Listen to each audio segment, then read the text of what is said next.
Okay, good morning, everyone. Good morning, ladies and gentlemen. I'm Lee here. I'm the moderator for today's talk.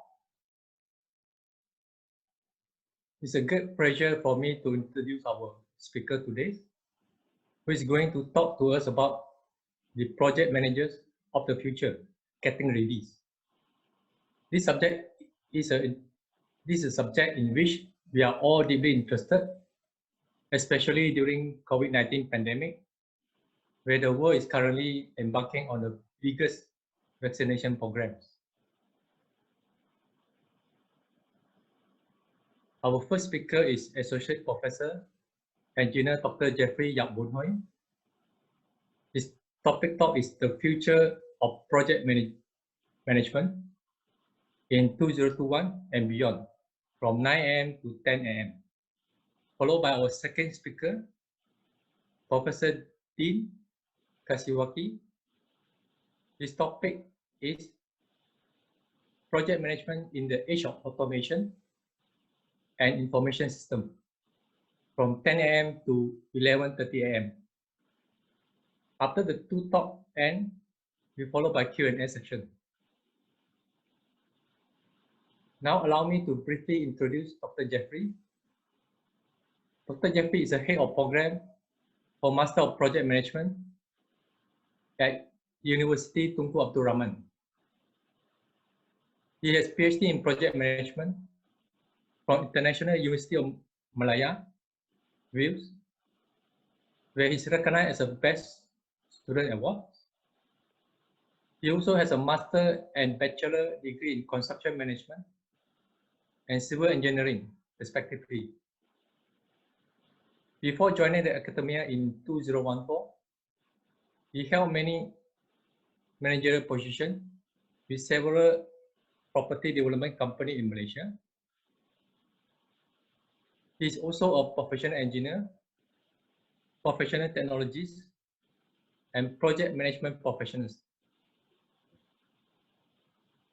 He actively involved in international research collaboration, performing review, publishing journal paper in high impact journal. Among various recognition and award are Emerald Award for Excellence and Best Paper Award. Today he has over 50 research papers to his credit and always appear in international recognized journal. Without further ado, please join me in welcoming Dr. Jeffrey. Dr. Jeffrey, I pass the mic to you now. Thank you. Thank you, Dr. Lee. Good morning, all, and thanks for the comprehensive introduction. I would like to thank all of you for taking the time off this wonderful Saturday morning to attend this webinar. So the talk for this morning on my side will be on the future of project management in 2020 and beyond. Allow me to share the slides.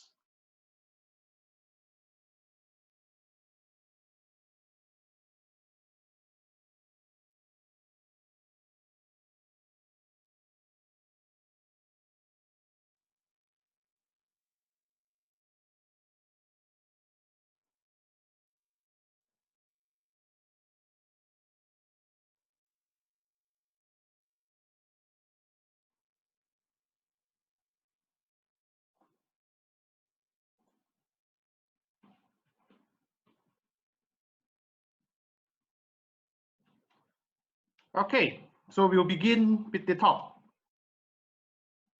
So first, let's look at the demand for project management talent. So we will basically be looking at over the next 10 years, the project managers is growing faster than the demand for other profession. And then based on the survey by PMI, by 2027, employers will also be looking at about 8 million people involved in project management roles. This is also interesting because there is an increase in the global demand for project managers, especially by 33%, or nearly 22% new jobs coming up. This is also due to some of the talent gap that is existing in the current marketplace. First, of course, there's a dramatic increase in the number of jobs that require project-oriented skills. Then again, there will be some professionals who are retiring from the workforce, which are contributing for this attrition. But what is significant in the uptick in demand is basically that fast developing economies such as China and India are basically creating new project management talents. And with that, let's look into the role of project managers. Project managers now has been shifting away from the traditional role of typically preparing Gantt chart, but more towards a more strategic leadership position that affects the change in the organization. So what is interesting is that project managers now is basically an irreplaceable human combination of leadership, integration of specialists, as well as involvement of ethical behavior. It is also interesting to see that project management is also greatly involved in the strategic initiative that drives change and deliver innovation. So the demand are basically for people or practitioners with the mixed skill of competencies. If you look at the project management domain by Project Management Institute, the key competencies include that we need to be good at the technical knowledge. We also need to have leadership abilities, as well as incorporation of strategic business management.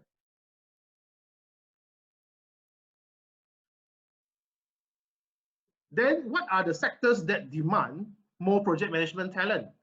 So based on the survey by PMI, we are looking at the manufacturing and construction that leads the demand, followed by information services and publishing, finance and insurance, management and professional services, utilities, as well as oil and gas. So these are some of the sectors with increasing demand for project management talent. Then based on the recent survey on the global outlook, so there are some key interesting findings. First, we need to look at the way we manage projects, because looking at it, only about 20% of organizations deliver successful projects. So what happens to the remaining 80%? Then the future needs to be more agile to handle complexity. We are looking at a mere 50% of organizations are started going into the agile delivery approach. And also about 10% of organizations are started to explore artificial intelligence to support their project. Then PMO is starting to change. PMO need to change. PMO basically stands for the Project Management Office. They need to change, or eventually they'll become obsolete. Why? Because 30% of organizations have started to de-establish a centralized PMO over the last 2 years. And the key areas for improvement for project manager is we need to have more leadership skills. We need to also be able to handle communication and manage conflict. And then there's also a critical component of effective delegation. And finally, the respondents surveyed basically thinks that the project management role or project management career is still very bright, where there are about 74% of respondents think that the future of project management is very important in the near future.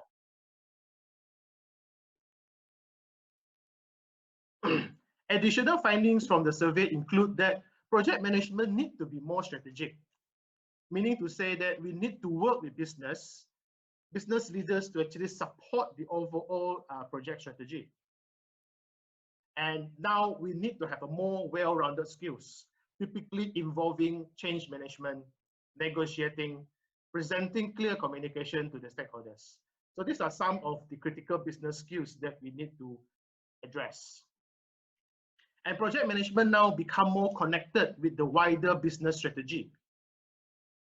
And also, the performance of project management, although it is critical, but it is still undermined by some consistent and traditional challenges, include the governance and also how the project financial management will be practiced. So then, what does the future hold?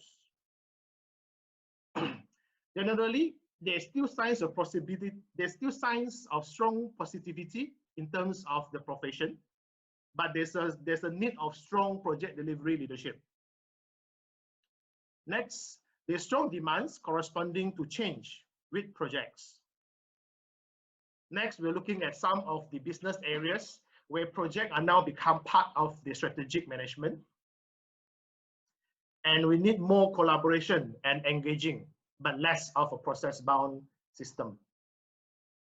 Then we need to also be able to handle uncertainty, and also we need to also handle complexity. This basically in terms of leading change to deliver strategic results. Now, we are moving into the age of Industry Revolution 4.0. Back in the early days in the Industry Revolution #1, we are looking at the steam engine. Then in second revolution, there's a mass production. And in third revolution, we're looking in digital technologies.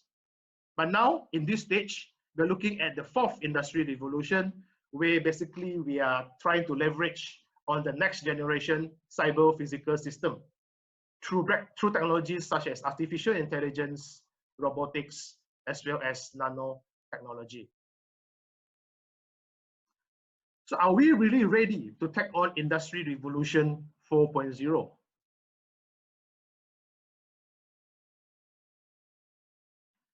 Basically, the emerging technologies that exist will change the way who we are and how we do things. Whether we like it or not, things will eventually change. Therefore, we need to be the change before the change actually changes us. Some of the potential technologies to drive digital transformation, as shown on this slide, includes artificial reality, virtual reality, 3D printing, biotechnology, battery technologies, ranging from IoTs, supercomputing, artificial intelligence, and also space technologies. The pace of change across industries is accelerating, driven by the global economic, political, demographic, as well as the technological trends. So now, specific to the construction industry, we are looking into some high impact technologies which will change the way we do things in the future. Looking at it, the 6 high impact technologies include prefabrication and modular construction, augmented reality and visualization, cloud and real-time collaboration, big data and predictive analytics, advanced building materials, as well as building information modeling.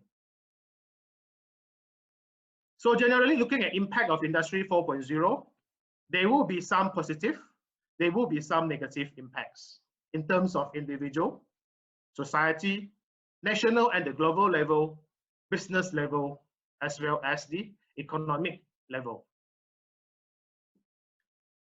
Now, let's look a bit more into the disruptive technologies that's happening today.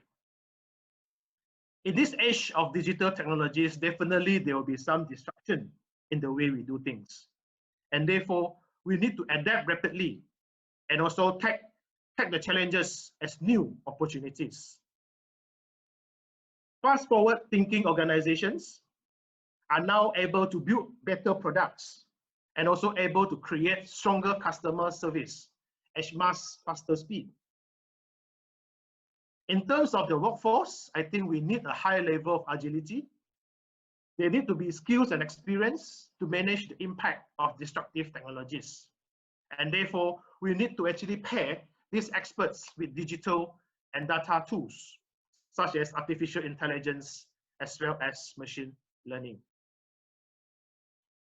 In terms of building capabilities, we need to empower employees to experiment different ways of organizing work and also allow them to be creative in finding solutions. In terms of how we drive disruptive technologies, there are basically 3 key approaches that we can go through. First is we need to have skills training and development. We need to make this a critical priority. As project leaders take on more expansive role, training and skills development are even more essential for developing those competencies through internal and external training. Next, we need to embrace the next level tools and approaches. Basically, try to use the latest emerging technologies that is available. Digital transformation relies on organizations' ability to leverage on the evolving technologies and tools. And next, we need a culture. Creating and nurture a culture that views disruptive technology as an opportunity to evolve best practices rather than looking technologies as obstacle or stumbling block in front. So let me share a quote by the current president and CEO of PMI, Mr. Sunil Prahara. He says that disruptive technologies can enable businesses to frog-leap competitors, but those technologies are only as smart as the people behind them. While project professionals must embrace how artificial intelligence and game-changing tools can empower them for the future, they must also have the training, processes, and talent to get the job done. These are basically aligned to the three key concepts I presented earlier, looking at training, tools and techniques, and culture. So let's look into the project manager for the future. According to the PMI latest research, there are certain digital skill set that is important coming forward. These include, number one, data science skills, where we are looking at data management analytics and big data. Second, there will be the innovative mindset. Third, the security and privacy knowledge. Fourth, legal and regulatory compliance knowledge. Fifth, ability to make data-driven decision. And sixth, collaborative leadership skills. So earlier we mentioned about the need of people. Now looks into the power of the people. Many organizations have actually looked at the soft skill as a critical component for delivering projects and also in strategic business management. Based on this recent survey, it's also stated that a lot of organizations are highly looking at soft skills, computer skills, and also project management skills. Let's share another quote from the past president of PMI and CEO, Mr. Mark Langley. He said that today, more than ever before, organizations need project leaders with the ability to learn and keep pace with technology. As disruptive technology frees them from the routine tasks, such as scheduling and gathering requirements, the role of project leader is now expanding to be the one of an innovator, a strategic advisor, communicator, big thinker, and versatile manager. So what's next basically for project management domain? First, basically we need to align ourselves with the competencies related to digital transformation. Of course, there's no one-size-fits-all approach because every industry, every business will have different requirements. Therefore, there is a need of spatial tailoring in terms of meeting the project requirements. Next, we need to view disruption as an opportunity rather than a challenges or obstacle in front.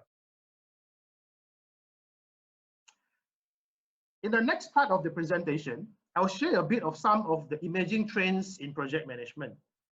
Right, as we all know now, we are moving towards the digital base, and also we are also forced to work from home and also try to social distance ourselves due to the COVID-19 pandemic. And with that, there will be a greater reliance on digital and remote teams. Also now, there is a less reliance on typical office, right? A typical office where we have to go to work every day. Because now we have greater internet connectivity, there's a changing corporate values, and also there's a rise for gig economy. As I mentioned earlier, due to the COVID-19 pandemic, we need to social distance, right? So there's a new work from home policies that basically favor digital communication over the physical face-to-face interaction. Although this is the new future, but then there are some friction and efficiencies due to this working culture. With that, clear and open communication become even more relevant in the near future. Since we are able to work from the comfort of our home, then we can basically increase the work-life balance. With that, our working time will be more flexible, and also we can actually attract talents from all over the world. Meaning that even if your company is based in Malaysia, we can actually attract talent from the US, from the UK, from Australia, all around the world, because we basically don't have to meet at a single co-location. There will be a closer connection between business and project strategy. Expanded role of project management now goes beyond carrying out discrete goals, right? So now it's been applied to a broader strategy and initiative of the overall organization. It is essential to understand that the relationship between project, program, and portfolio management is now more important, where we basically need to integrate projects to reach the overall strategic goal of the organization. And now there will be a better relationship or closer relationship between project management and change management. Constant organizational changes, the emergence of novel coronavirus, have actually forced many organizations to embrace substantial change initiative, right? So basically, we need to actually bring a lot of platform from the physical side to the digital side. So that involves change, and that is basically a project of its own. Project managers need to drive their own projects, right? So basically now we need to also handle the organizational change initiative, because the change initiative by nature is basically a project. And therefore there is a closer and clearer combination between project management and change management.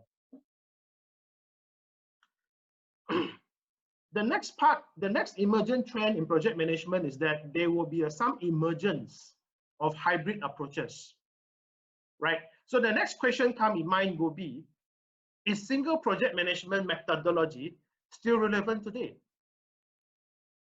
So we can see that more and more companies are basically moving towards alternative approaches, such as Kanban, Agile, or even Scrum. And therefore, in the near future, we'll be looking at a more hybrid approach. For example, a combination of Waterfall and Agile to become Waterfall plus Agile hybrid approach, as shown on these slides. Next, we also look at soft skill. Soft skills are now equally important as hard skills that are typically associated with the profession. Earlier on, we look at the triple competency of PMI. We are looking at the technical project management skills. We are looking at leadership skills, and also we are looking at business and strategic management. And soft skills actually play a critical component in business and leadership skills. They also need to have the ability to anticipate the need for their team. Project managers need to understand the team members' hopes, aspirations, what actually motivates them, and also try to identify and remove the challenges, the roadblocks that will actually impact the progress of the project. And how to do this? Actually, we do this through communication. We do this through teamwork. We do this through problem solving, interpersonal skills, as well as leadership skills. In one of PMI's Pulse of the Profession magazine, right, it is found that leadership skills is also as equally important as technical skills in the project management profession. And the comparable findings is also reported by the World Economic Forum in its magazine Future of Jobs report. And the last part of the emerging trends that we're looking at will be on the impact of artificial and data analytics. Exactly what this will impact is still difficult to predict, right, with certainty. But definitely we know that there will be some kind of disruption in the near future. First, let's look at artificial intelligence. Automation of many administrator-focused tasks that currently fall to the project manager, such as the resource allocation, project balancing, scheduling and project updates, now can actually be automated. By automating low-level tasks or lower value-added tasks, project managers can use their additional time and focus to actually completing tasks that is of strategic value to the organization and created greater benefits. So now this is interesting. Project management professionals do not need to actually be an experts in AI or data analytics, but then they need to be prepared for these changes. We need to try to understand how the organization plan for AI and also to anticipate how our roles will be changed by the use of AI.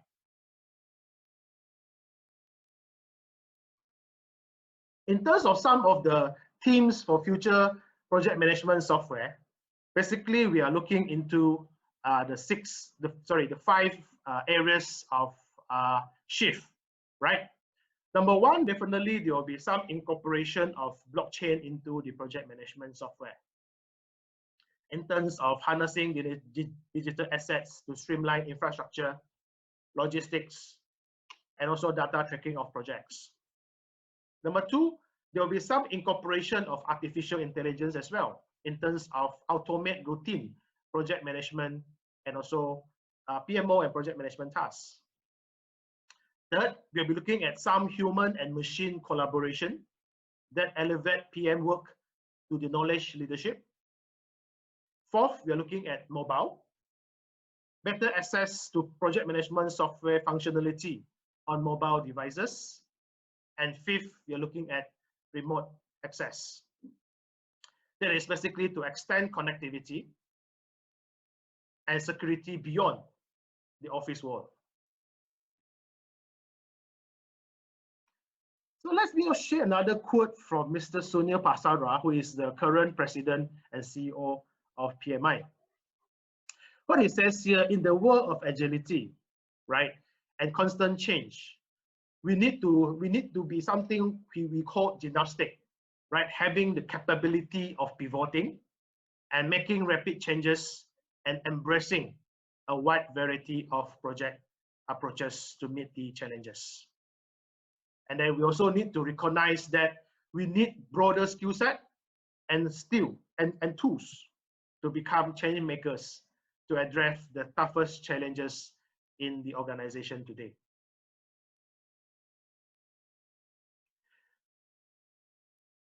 I've explained a bit on some of the emerging tools and also some of the digital disruption. Then of course, not everything will be green and smooth sailing. Definitely, we will be facing with some obstacles and challenges along with this evolution. So first obstacles we're looking at, we need also be selective in terms of choosing the right area for investment. There are various emerging technologies available, and we need to select the right technology. We need to select the right technology for our organization that meets the requirement. After we have chosen the technology, then the next challenge is to integrate it harmoniously into the current function of the organization. There definitely will be some funding required, and these funds can be huge to actually explore new technologies into the system. When we implement changes, there will be, of course, resistance to change from the employees and also from the organizational level. Next, we need to look at the gap between strategy and execution. How do we actually get these digital technologies or digital transformation into the organizational processes? traditional workplaces are transforming, but does that mean that we are also transforming at the rate of the technology that are transforming? In short, a human transform much faster than the emerging technologies. And lastly, the project management industry is currently facing a skill shortage, and project management professionals will need to upskill to stay competitive and stay ahead of the curve.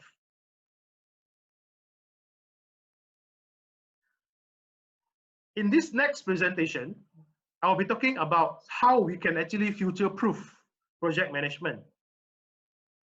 Meaning to say that we are preparing the project management domain for the future use.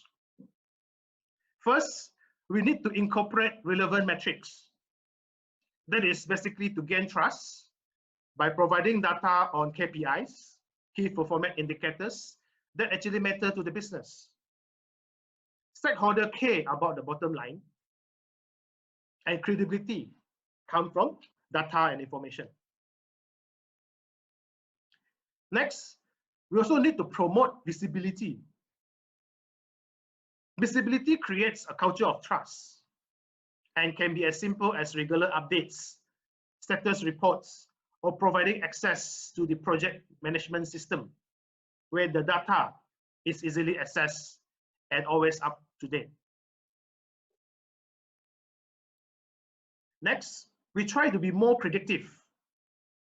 While it is impossible to predict and plan for every possible outcome of a project, leveraging available predictive tools can help project manager create contingency plan and future-proof their role.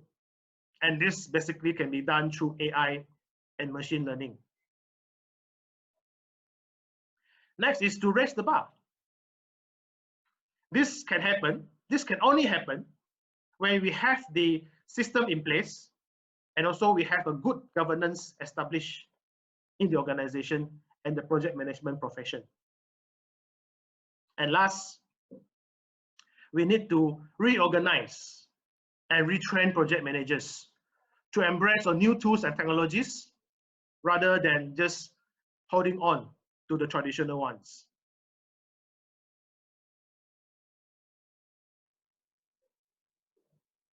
In terms of the preparation, individuals who work in project management capacity or plan to do so in the future should prioritize identifying, anticipating, and adapting to the changing needs of the industry. Even non-project management professionals can actually benefit from project management knowledge and skills, considering that project management now is a very important aspect to modern business and industry.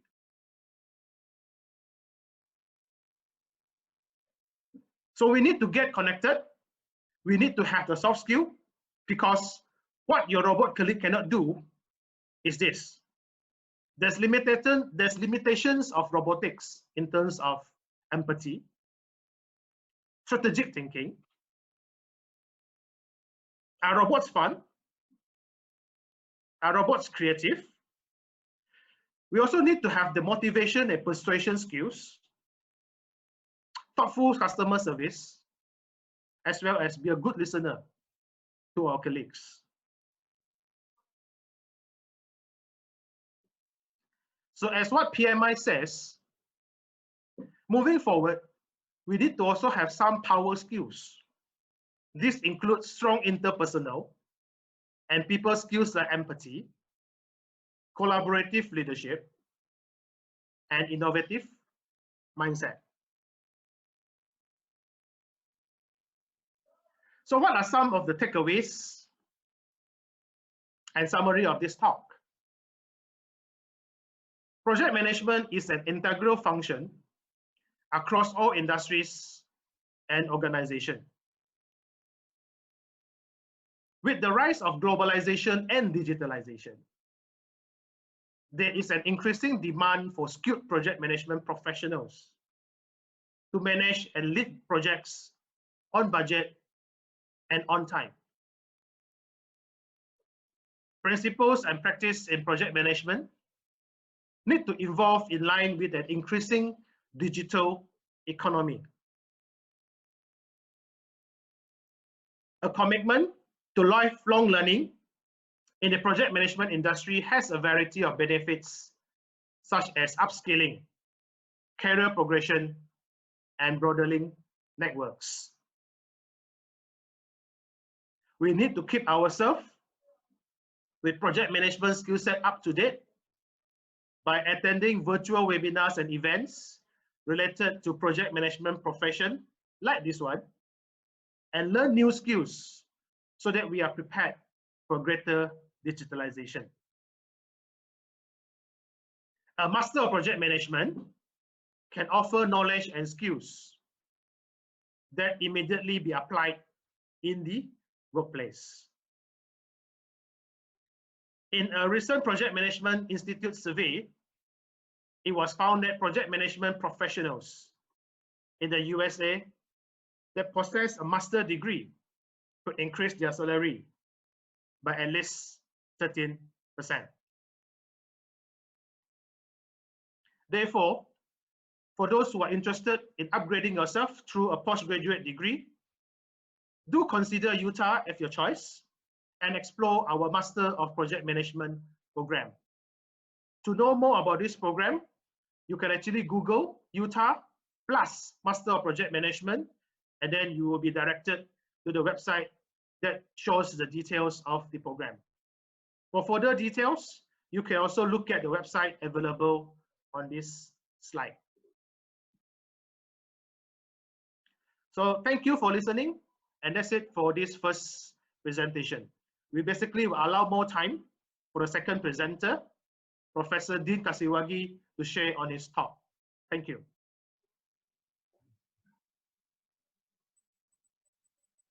Thank you, Dr. Jeffrey, for the very informative talk. The knowledge and that we gain from today definitely can be used in the future to become a better project managers. Now our second speaker is Professor Dean Kasiwagi. His topic is project management in the age of automation and information system. From now until around 10:30, followed by Q&A. If you have any question, please post in the chat room, as you are not allowed to, as your mic has been muted by the organizer.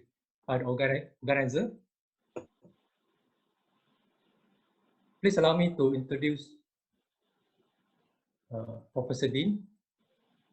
Professor Dean is a professional engineer, Fulbright Scholar,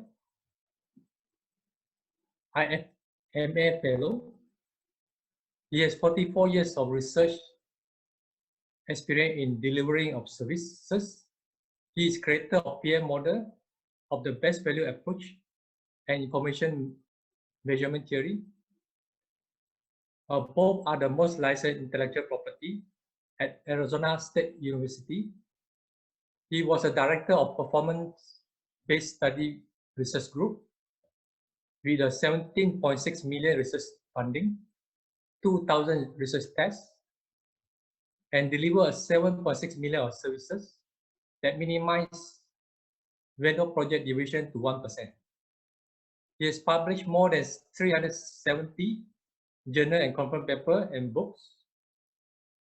Currently, he is adjunct professor of SKEMA Business School of Project Management and also external examiner from UTAR Project Management Program. He also a coordinator of International Council for Innovations and Research in Building and Construction. He also an editor of Journal Advancement of Performance, Information and Values. So ladies and gentlemen, without further ado, please join me in welcoming Professor Dr. Dean.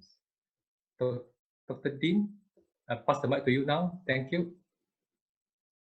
First, thank you, Dr. Jeffrey, for your presentation.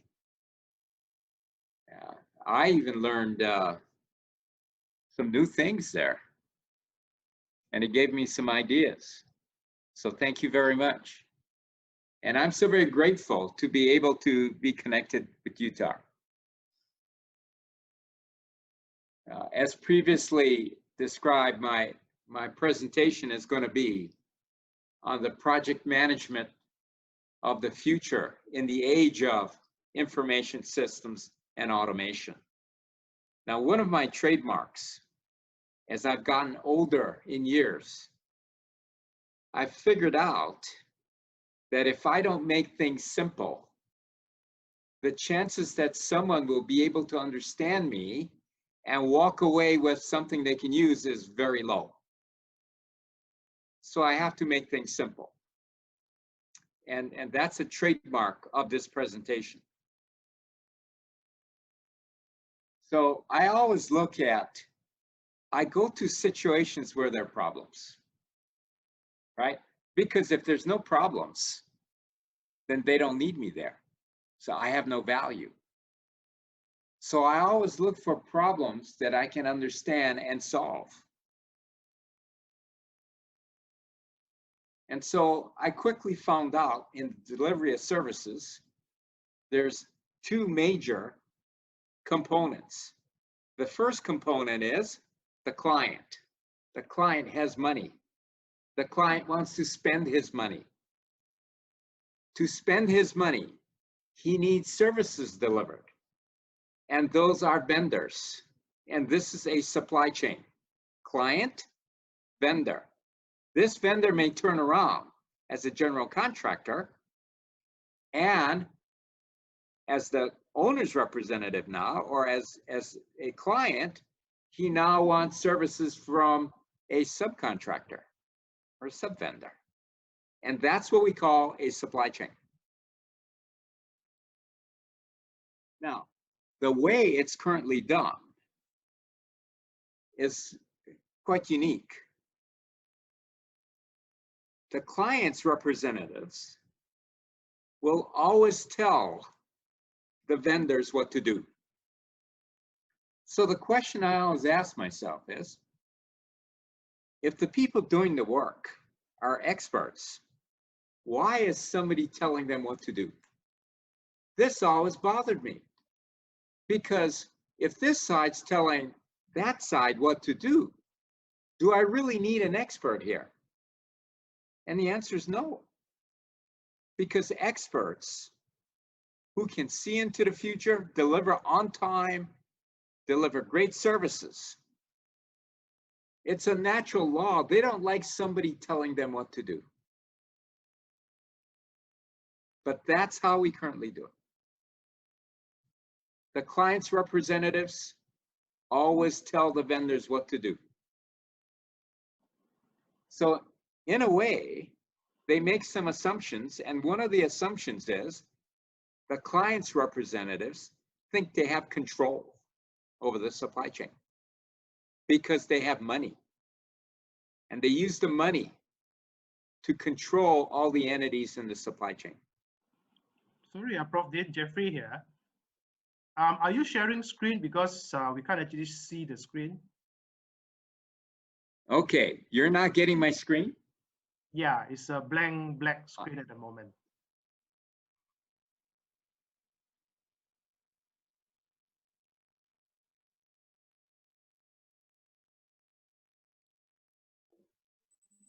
No, Are you getting my screen now? Yes, now we see the screen. Okay. Yeah, if something's wrong, interrupt me. Okay. I have no pride.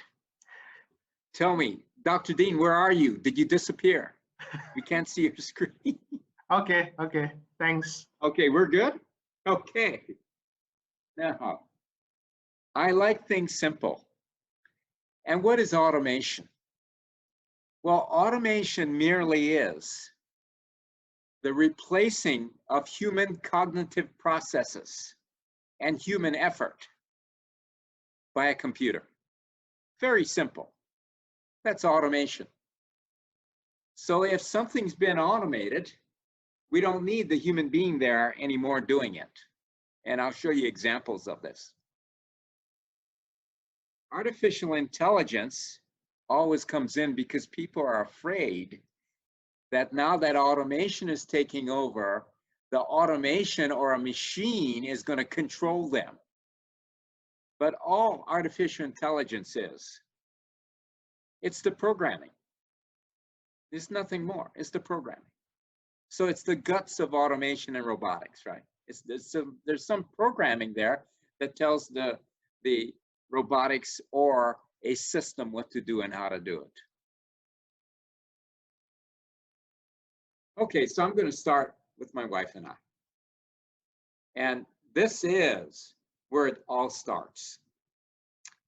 My wife and I have been married for 44 years.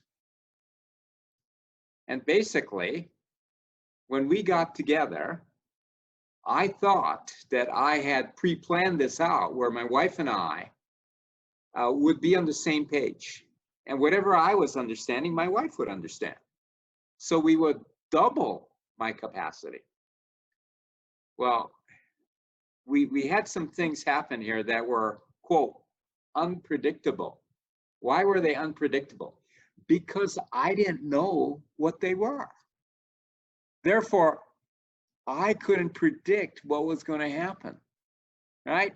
So basically, my wife told me if I ever tried to influence her or control her in any way, my stress level would go sky high. My success rate would go low. And my performance would go down. Right? So she was telling me again, if I tried to change her in any way, control her in any way, my stress level would go up and my performance would go down. Therefore, right away, anybody who has observed reality knows if the stress level goes up, the performance will go down. That's a natural law. And that's what my wife told me. And the way we try to describe this, so it's very simple, is everything in reality is driven by natural laws. For example, I have a water bottle here. If I release this, it will fall. If I run 100 tests, and every time I release it, it will fall. That's the law of gravity. The law of gravity has been around forever. It was there before we were even around. It's here today, and it's going to be here forever. The law of gravity is a natural law. So natural laws which predict what is going to happen over time are discovered. They're not created. Therefore, two people can be looking at this, and one person says, well, that's simple. When you release the bottle, it's going to fall. That's the law of gravity. And the other kid might say, well, I don't agree with that. What if something happens and the bottle goes up instead of down? It will always go down. One person is perceptive. The other person is what we call non-perceptive or non-observant. Now, this is very important, which means I could see all the natural laws, but I could have somebody sitting right next to me who can't see anything. But we're both looking at the same thing. Now, if I look at any person or organization, there are some conditions that come with every person and every organization. These conditions dictate who the person is. If I know what these conditions are that describe a person, I can understand clearly how the person got from the initial conditions into the present conditions. And if I understand that person today and have all that information and understand the natural laws, I can actually predict what they're going to do before they do it. Therefore, every person is surrounded by conditions that describe who they are. And whoever can understand those conditions the best will have the ability to predict what that person will do before they do it.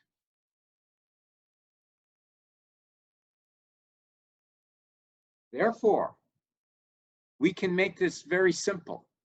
Everything that happens in reality starts off at a certain initial condition state and will end up in the final conditions.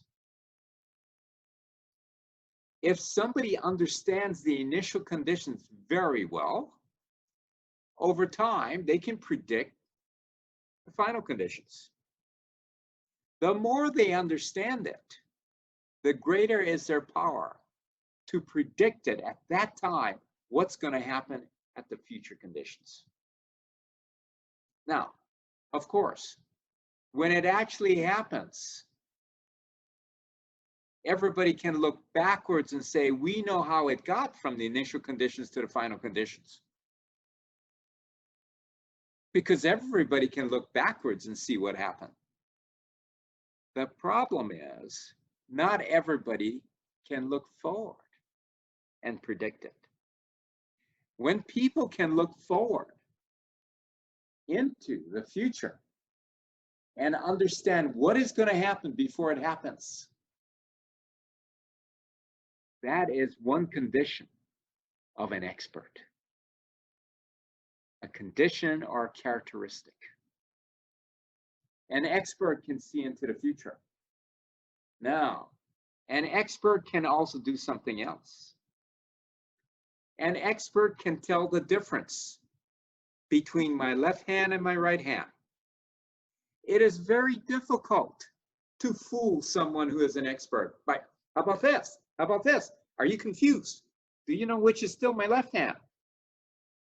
Well, if you know that this is still my left hand, even though it's in the right hand position, you're an expert because you can tell the difference. When you can tell the difference, you can tell the difference between the initial conditions and the final conditions. You can tell what's going to happen as we go from the initial conditions to the final conditions. These are two requirements of an expert. And for those of you who think this is very simple, you can try it out, right? You can ask somebody, right? What is the difference between who they are and who you are? And see if they know that. You can ask them, why is it that some people can see into the future? Or you can even ask them another very simple question. You can ask them, if you're an expert, do you think more or less? If an expert on the law of gravity can see that when I release the bottle, it's going to fall, does the expert think about it? No, because the expert doesn't need to think about it because they know as soon as I release this bottle, it's going to fall. Therefore, does an expert think more or less? And the answer is less. Because they don't have to think about it, because by observation, they know if I'm going to run 100 tests, every time the bottle's going to fall.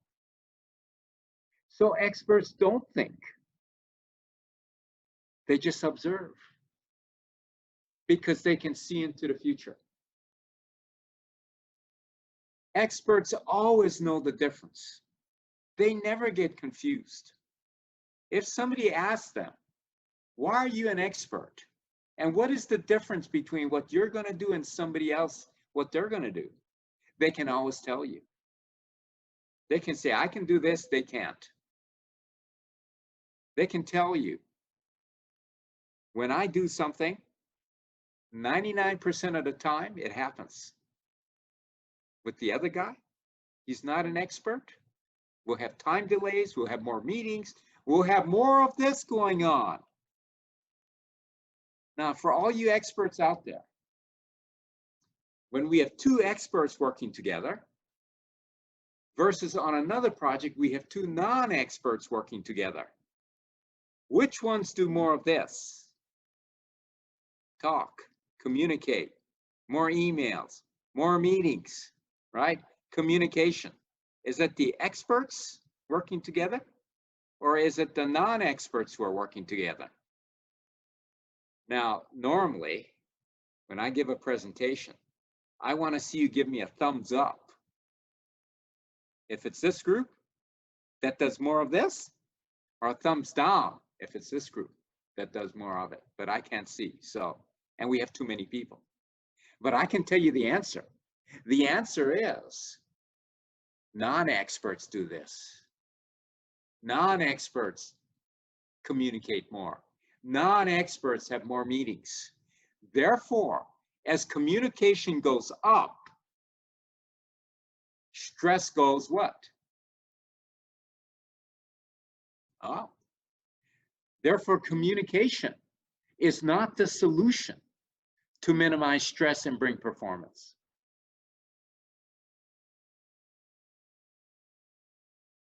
So all of you project managers who thought that communication was the answer, it's not the answer. That is why the project management performance has been so poor. It's because people don't understand the basics.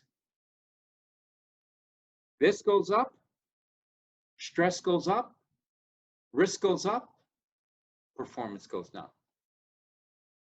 Now, let's go back and look at this chart again. If someone can understand the initial conditions and predict all the way to the final conditions, we call that person an expert. People say, well, how would you know that? How would you find that out? It's amazingly simple. I just asked them, right? What's the biggest risk that's going to prevent you from being successful in this project? And how are you going to mitigate that risk? And only the expert will know. The non-expert won't know. For all of you who have seen people make up stuff because they're wearing a tie and they're the boss and nobody wants to like stress them out, they're not observant. They're not experts. The expert can raise his hand and say, sir, this is the answer. And if we don't do this, you're going to have a lot of problems.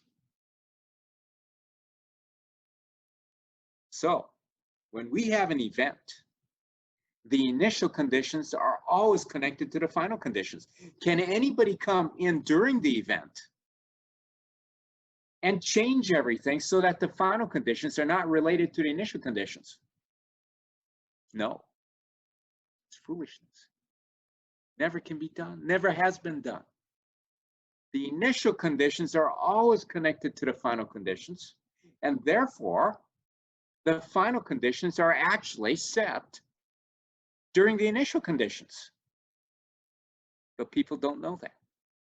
And because they think they don't know that, they think that they can change the final conditions. That's why project performance has been so poor over the last 40 to 50 years. Because people don't understand basics. They don't understand logic. Now, besides my wife, I have 8 children that came along. And the 8 kids that came along, they kind of reinforced what my wife was telling me. Right? What they were telling me is, Dad, you're the problem, and you don't even know it. They said, look, Dad, the first thing is, don't set any rules for us. The only person who needs the rules are you, because you're the problem. And you have to make rules for yourself so you don't continually cause problems. Oh my goodness. Then they told me some very simple concepts that my wife had already tried to teach me.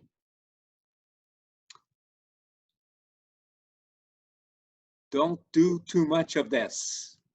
Stop it, Dad. You're wasting your time and your breath.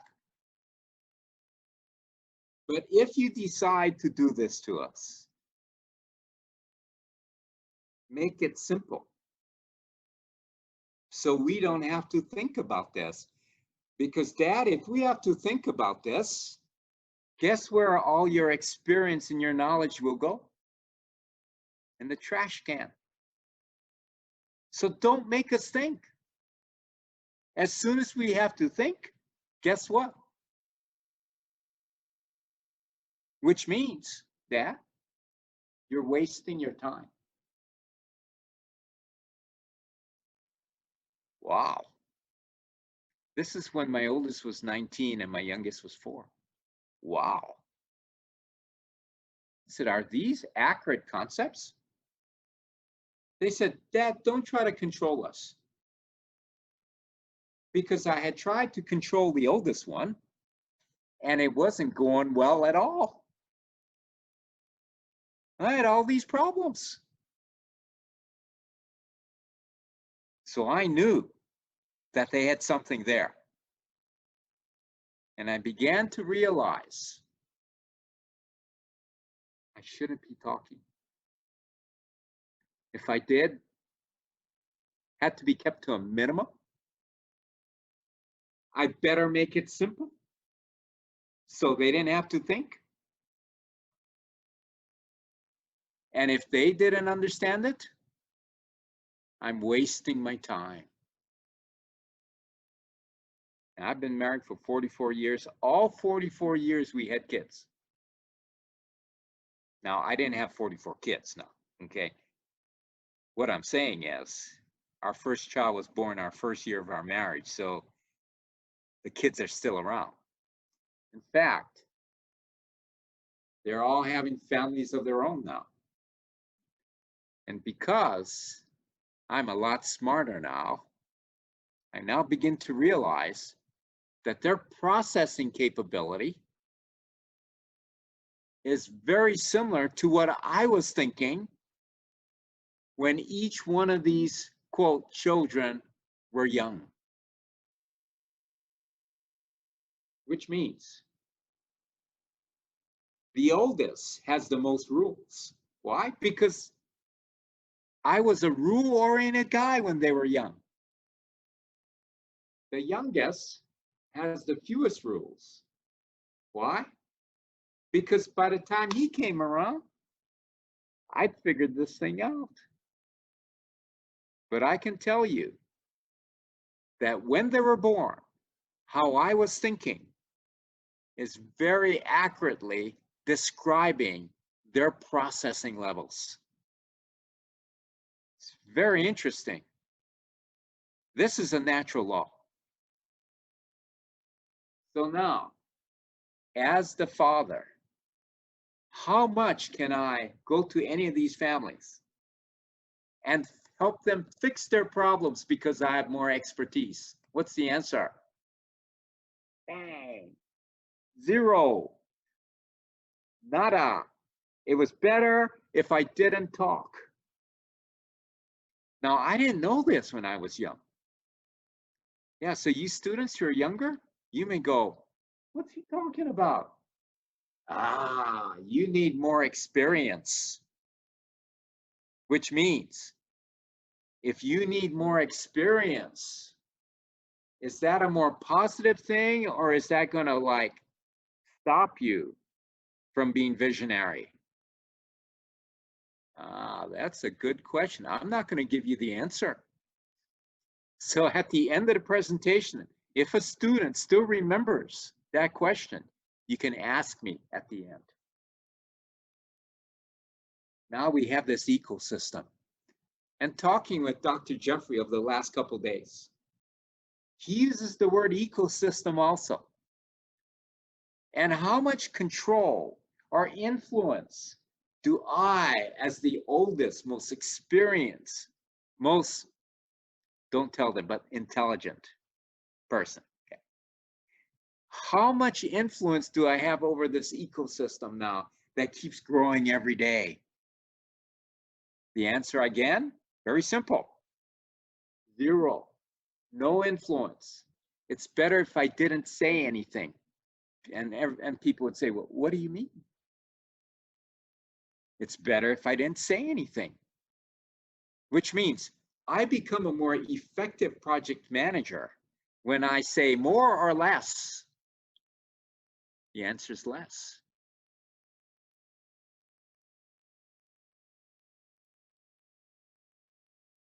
Now, we have all these gentlemen now with sayings on the internet, right? And they're all accurate. You know, singers, actors, all giving us these statements. Sometimes we go like, well, these people don't have any education. They don't have any expertise. No. Singers and actors, some of them have the most expertise, even if academics don't want to accept what they say.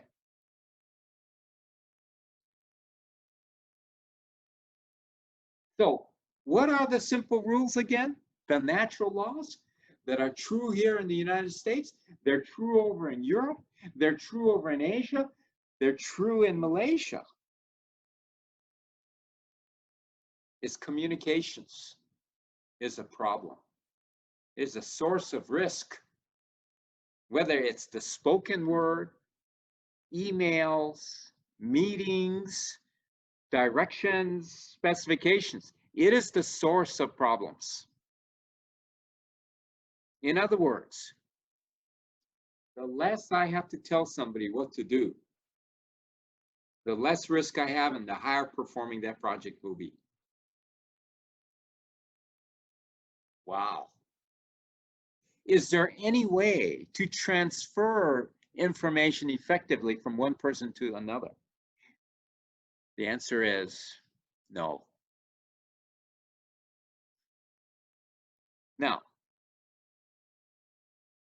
I don't look that old, but I am old. I know when I talk to people, like I'm talking to all of you right now, giving you a presentation, I know that 50% of you are going, this guy's crazy. If I was dead, do you think you would be more receptive to my ideas?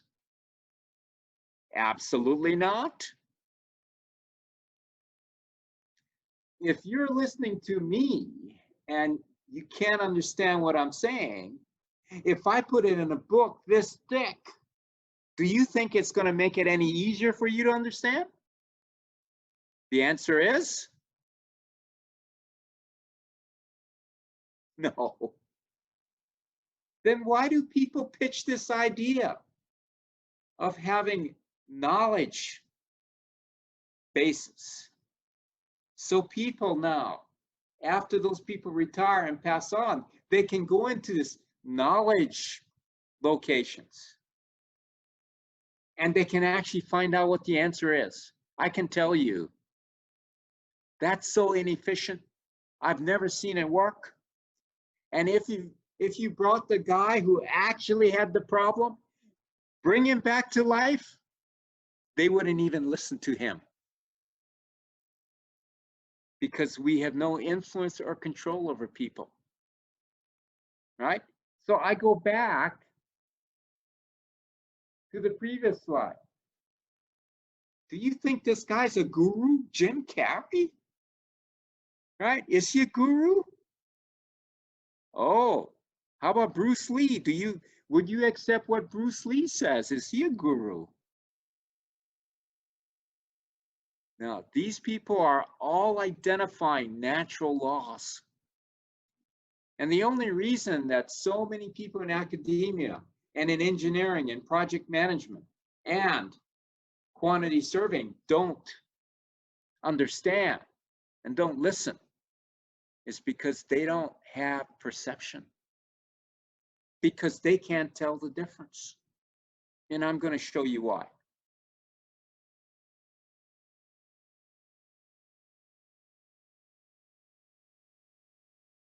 Simple concepts. Minimize the communication, you minimize the problems. Minimize the number of people, you minimize problems.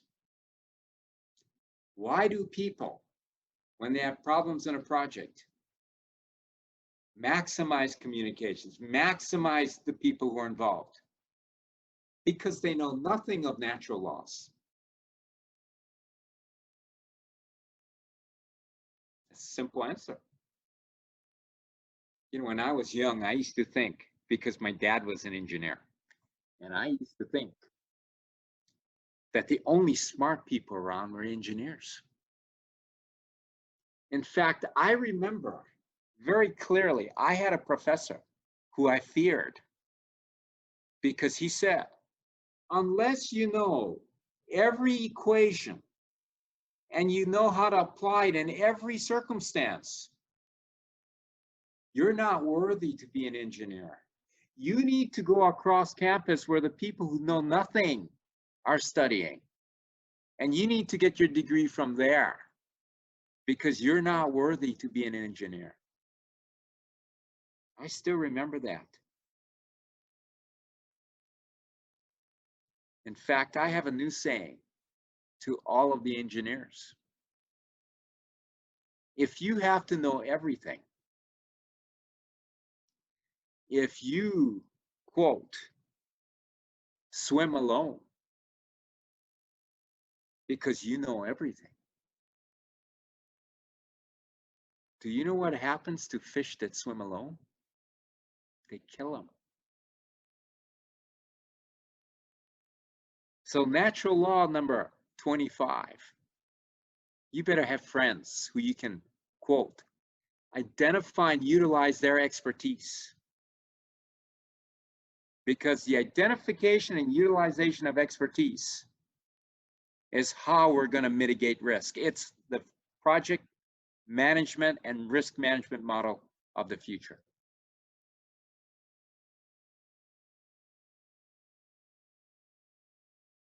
Now, how do we minimize communications? By using metrics. And I don't want to see a lot of numbers. The thing that really gets me upset is I remember that my professor, when I was in undergraduate school, told me, your answer has to be to 6 significant digits. I said, what?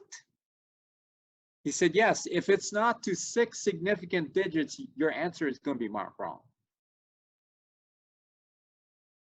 Couldn't believe that.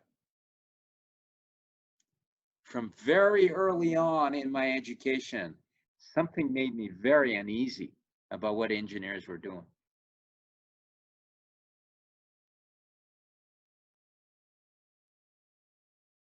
So what's going on?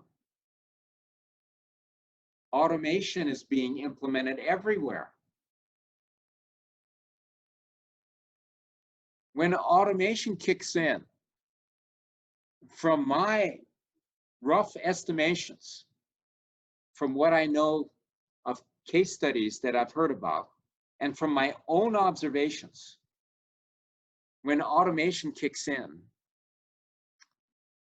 one person can do the work of 10.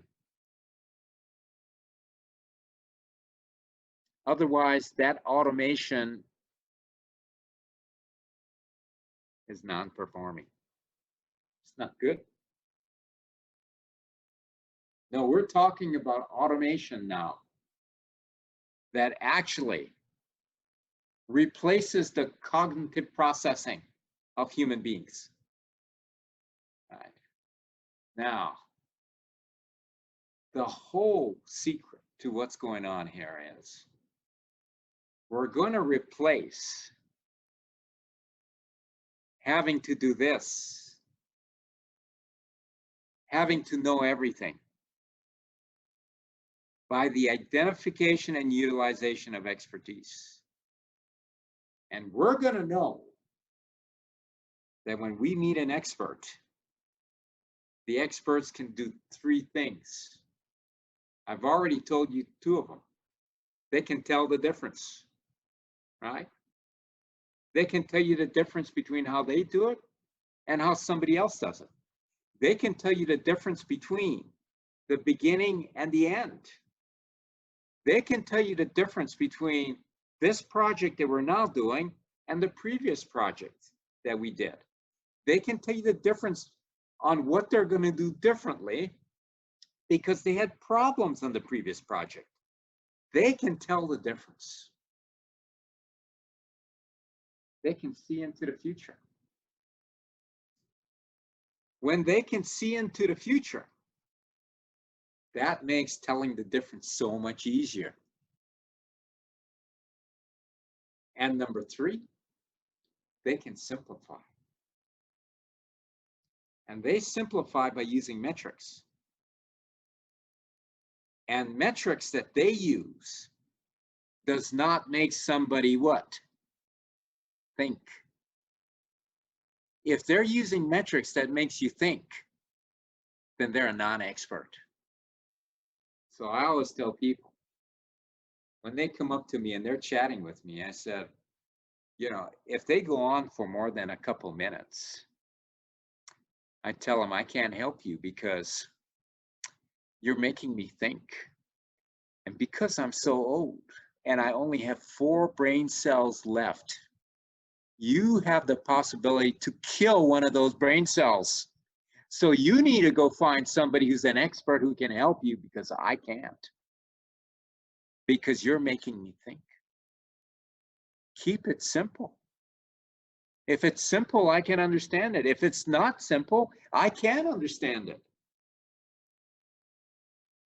And experts can make it simple because they look at all the stakeholders who are working on a project and quickly realize that the majority of them are not experts. So they can't see into the future.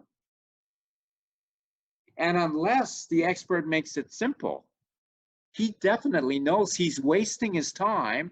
They're going to leave that meeting and nobody's going to know what to do. So they have to call another meeting. I've seen this over and over. Now you would think my favorite place of education was the university. You would think that in the university, they understand this. So they cut down the need for professors to do things. They cut down the number of meetings. They cut down what the professors have to do outside of their core expertise. I need to let you in on a little secret. The university is as bureaucratic as any other group, which means, where are these experts? We'll talk about this later. But I can tell you, right, that experts make it simple. Experts can see into the future. Now, I've run or been aware of 2,000 tests. And this is over 30 years now, 5 years in the private sector, and I've never been fooled. Oh, am I intelligent? No. We figured out that when somebody's an expert, they do these 3 things. They can tell the difference. They can see into the future. And they can make it simple. Now, if you're a student, you go, I don't believe you. I couldn't do that. Well, you need more experience. But if there's a student who understands me, they can actually do this with no experience. Why? Because that's who they are. And expertise can't be, quote, stuck in a person. We can't make someone an expert. Either you're an expert or you're not an expert.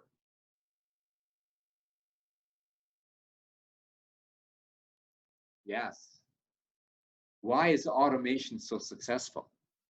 Because from the beginning of some events to the end, they're run by natural laws, which can be represented by equations.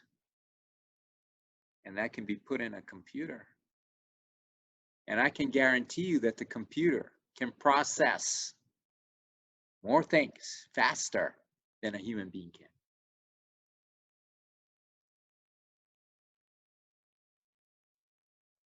We've been doing this like forever. I mean, I've met faculty members from Utah. I would have to say 7 or 8 years ago. I've been to Malaysia multiple times. I've seen your culture. Of course, I've been to almost every country I've wanted to go to. And every culture has human beings. And we have done amazing work. And what the work is, because we have understood now how humans think, we have actually automated the identification and utilization of expertise. When I say we've automated it, and a project manager is actually doing this work, we're actually proposing to everybody that that project manager does not need to think. That project manager just has to count. That project manager just has to make sure that in the short instructions that were given to him, it has been done. And as long as he makes sure that it's been done, that's all he has to do. And this allows a project manager to do 10 times the amount of projects. What's the golden rule? The golden rule is don't think. Don't make decisions. Minimize the communication. All you have to know is, was it done or wasn't it not done? That's all you need to know. And all the rest of the performance of a project, it's taken care of by this simple system. We've been testing this thing out forever. I have seen things that nobody will ever see again. And even though I don't understand the language of people, I can look them in their eye and I can tell if they're an expert or they're not. It's amazing.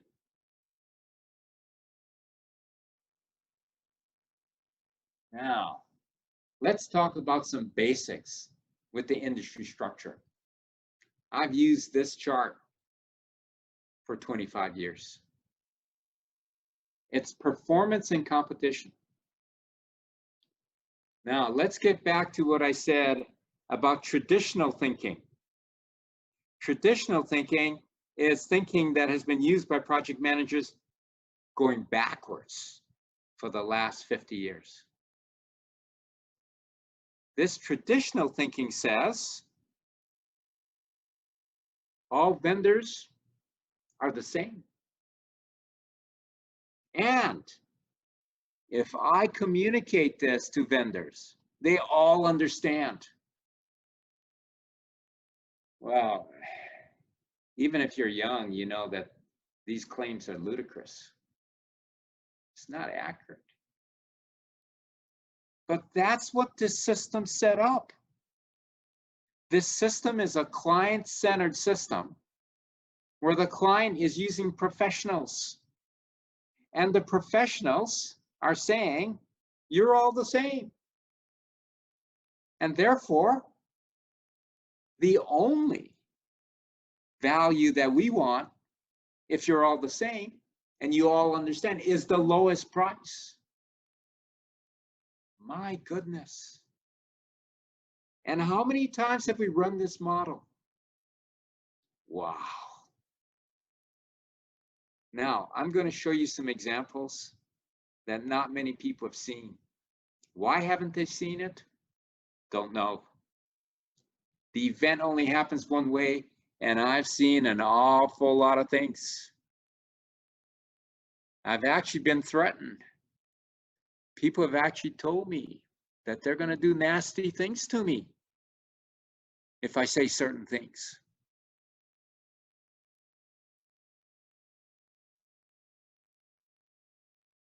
The traditional environment for all industries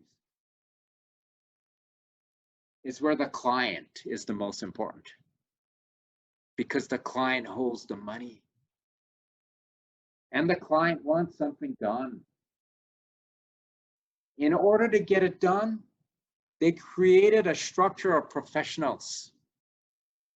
And these professionals have to go get education.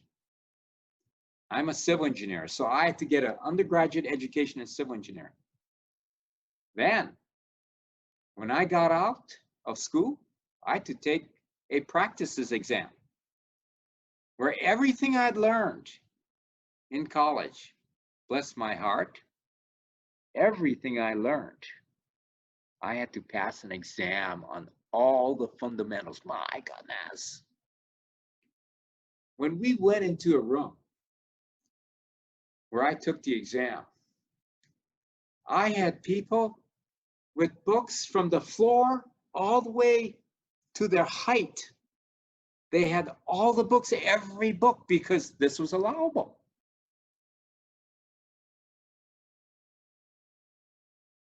I didn't take anything as I remember.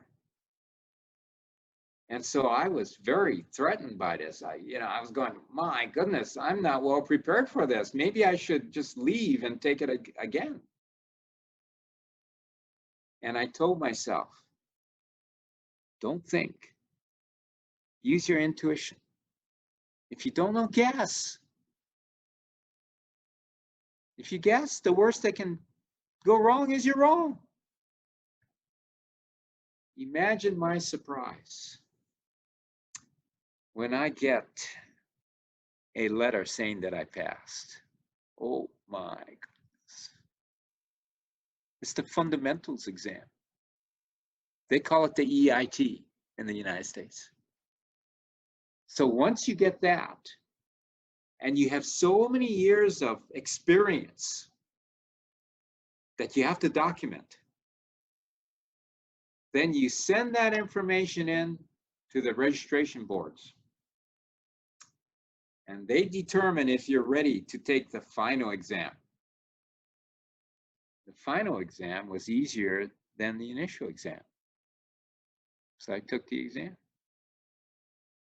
And I actually passed.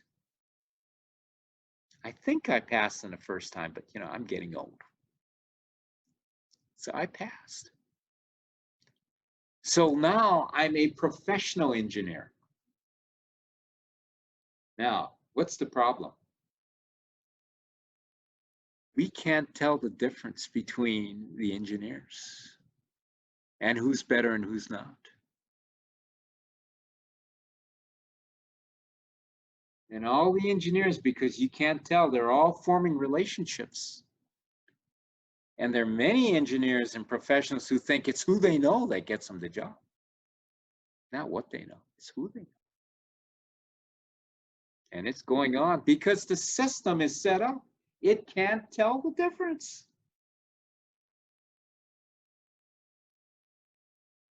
So what happens if an engineer does something wrong? And let's say a bridge collapses, a building burns down. What happens?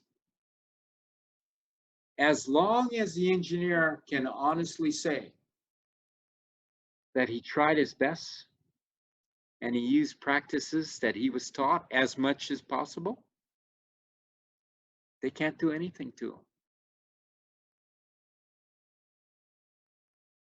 Wow. This is amazing.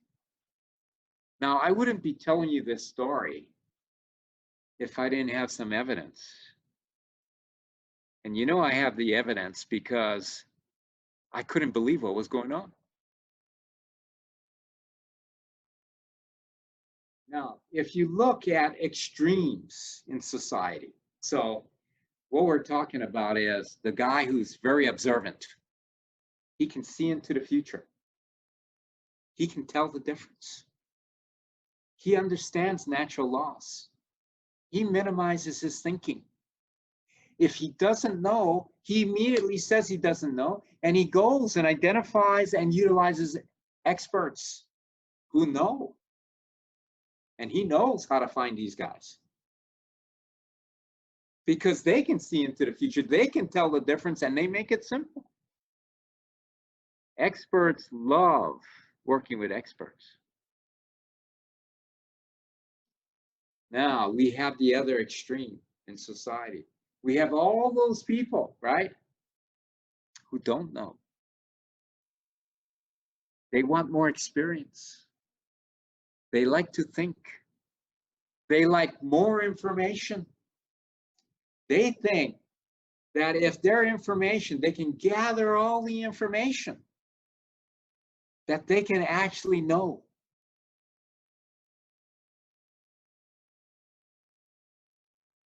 These people are all over in society.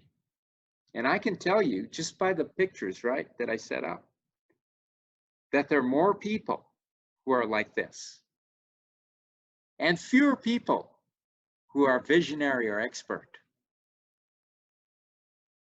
It's just reality.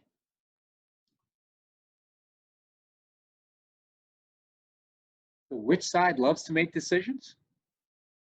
It's the side that doesn't know.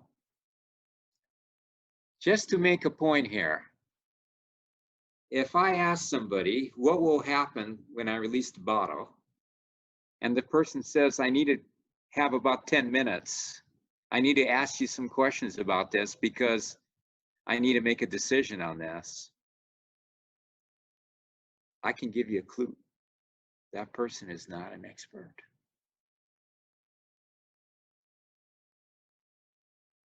So ASTMs, why do you use ASTM? Because ASTMs is the standard setting body in the United States. All of the countries, they have their own standard setting bodies. If in construction, it's ASTM, American Society of Testing Materials. If you go into the nuclear plant industry, they have standards. Everybody has standards, right? And everything that we use in construction has ASTM standards that define what that material is. So they all get together, if it's a new material, and they all talk about, well, what's the characteristics and what standards should we set? And they're made of manufacturers, government people, engineers, etc. So these people get together, and this is a modified table. And the only reason it's modified is I had to modify it because after I went to this meeting, which a manufacturer forced me to go to the meeting, I said, I don't like meetings. I don't just like sitting there and listening to people. He goes, no, no, no. I'm paying you, Dr. Dean. You better go and sit in this meeting. Otherwise, you lose $100,000 plus every year.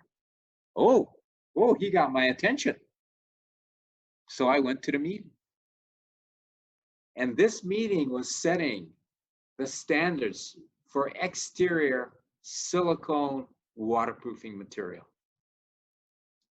So along the top there were the major manufacturers selling the material. And then if you look down the left-hand side, you see all the characteristics. Right. And next to each characteristic, ASTM has a test where it tells you exactly how to test the material for that characteristic. Very, very straightforward, right? Then everybody, after they agree on the characteristics, they agree on the test. This is the part that baffled me. they all go back to their own manufacturing plant and they run their own test utilizing the ASTM tests. I said, wow. Now, let's see how they actually set the standard. So we're looking at initial tensile strength, which for those of you who are not like very familiar with waterproofing material, the major materials are acrylic, silicone, urethanes. Okay. We're doing the standards for silicone. And if any of you have any experience with silicone, it's very soft, which means the tensile strength is not very much. Which means if you wanted a higher tensile strength, you go buy a urethane-based product, which tensile strength will be over 100 times the tensile strength of the silicone. But we're looking at silicones here. So let's look at the numbers. Manufacturer A, 400. That's PSI. So you pull the material, right? And it breaks at 400 PSI. So they write down 400. That's their number. Manufacturer B, 150 to 600. What? On a very defined sample that's supposed to be the same thickness, the same width, the same length, using the same testing material, they came up with 150 to 600. What's going on? Ah, hanky panky. And somebody can look at that and say,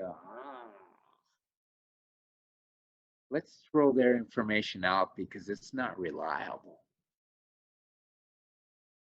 They would like to say it, but they don't. They're lying. Okay. Now, manufacturer C, 450. And D, E, and F, right? So we may look at this as a group and say, maybe a good number would be 400. But if we accept it as a group, that the minimum standard would be 400, manufacturer B, their material would not make the standards. They would have to go reformulate. You know, there used to be a day when people actually all wanted to agree and do what's good for everybody because it helps the industry. That day is far gone. What do they do now? The guy who represents manufacturer B, he says, I'm going to sue you. And I'm going to take you to court. I'm going to sue you. I'm going to sue ASTM.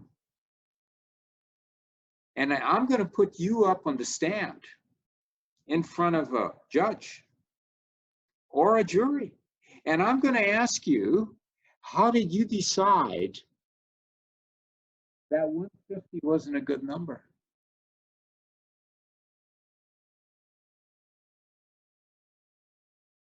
And you're going to have to say, I don't know. We just looked at all the numbers and we decided that 400 would be a good number. And then my lawyer is going to ask you, on what information did you make that decision? And the answer is no information, because that's why decisions are made. Because we don't have the information.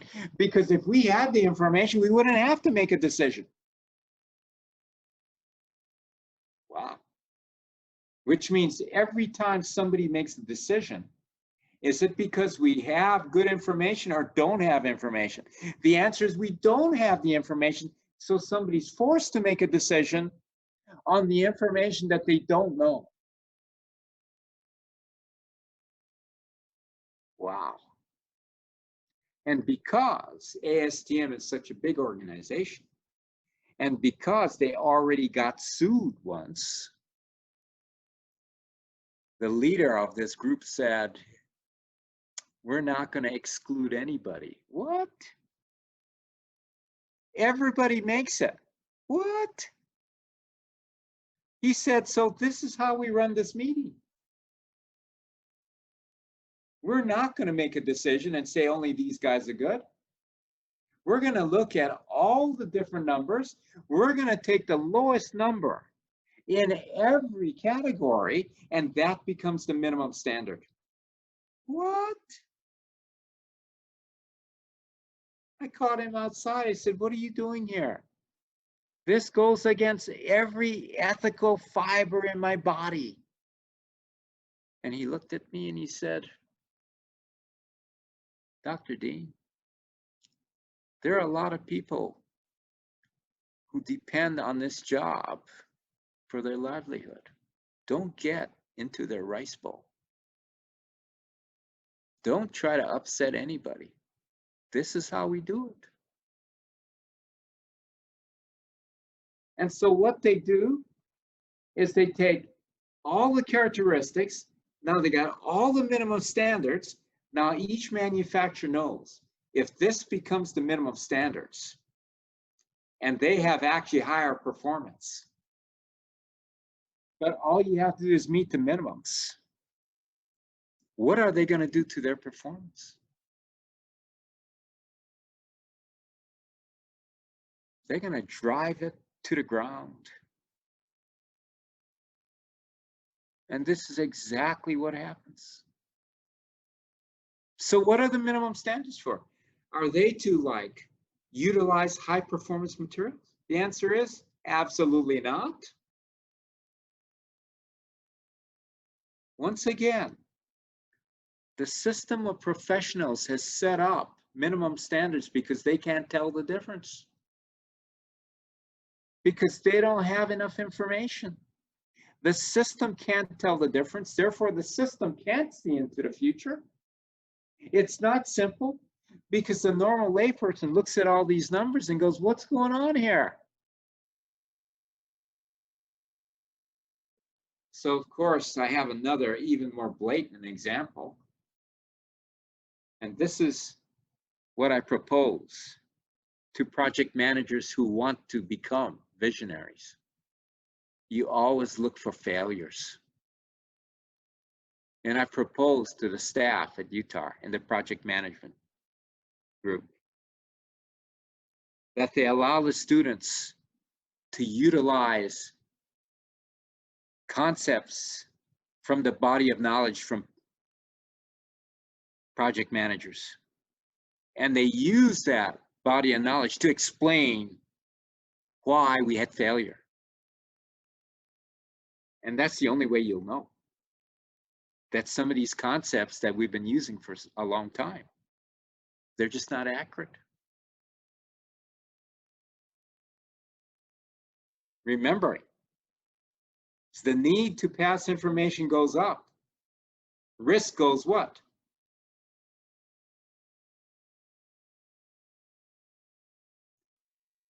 Communication is not a solution. It increases or exacerbates the risk.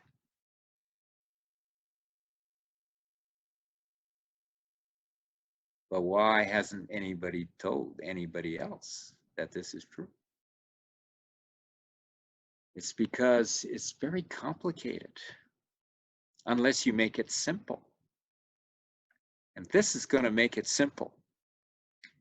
Because here is the data sheet for the most popular single-ply PVC single-ply roofing material in the 1990s. The most popular. It was selling like hotcakes. Why?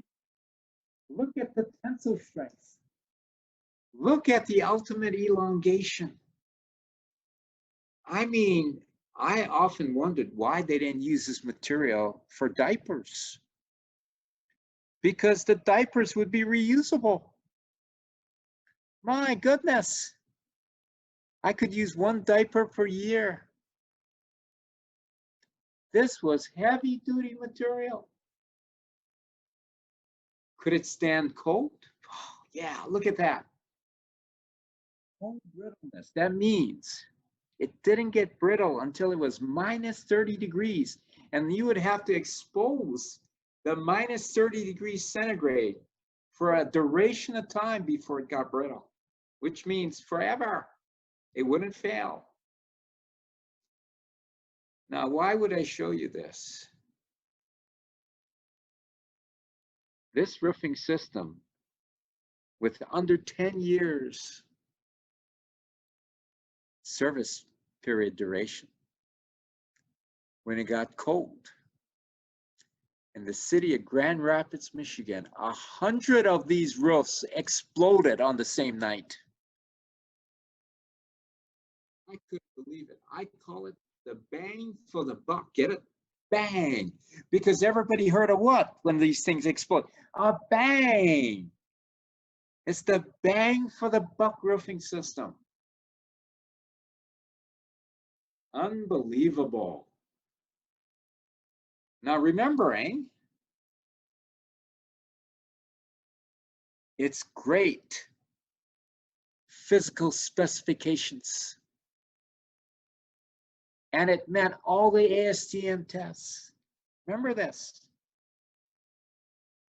Why did this happen?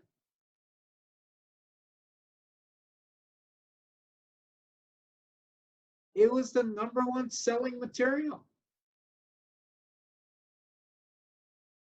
And even a year after they knew this was happening, it was still the #1 selling material.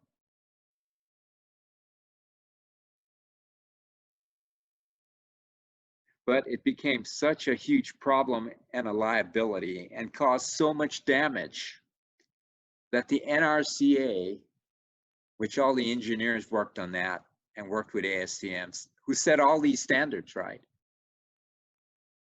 They changed the standards. And they told all the owners and the design community, you need to get rid of those roofs and replace it ASAP, as soon as possible. Well, who pays for all this now?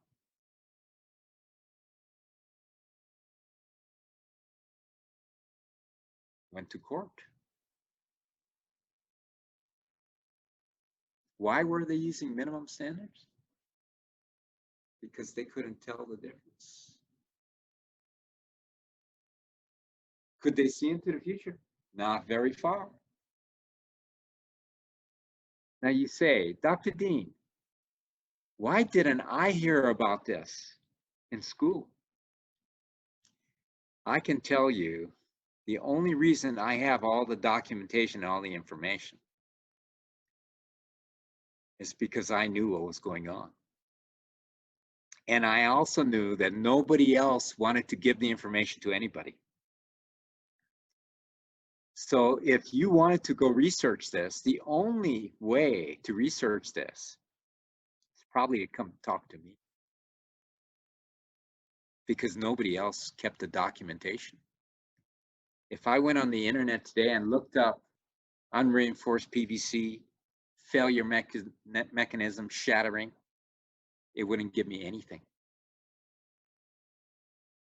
Because people aren't interested in this.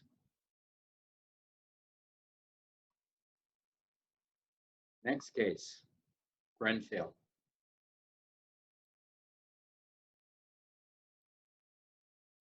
Fire.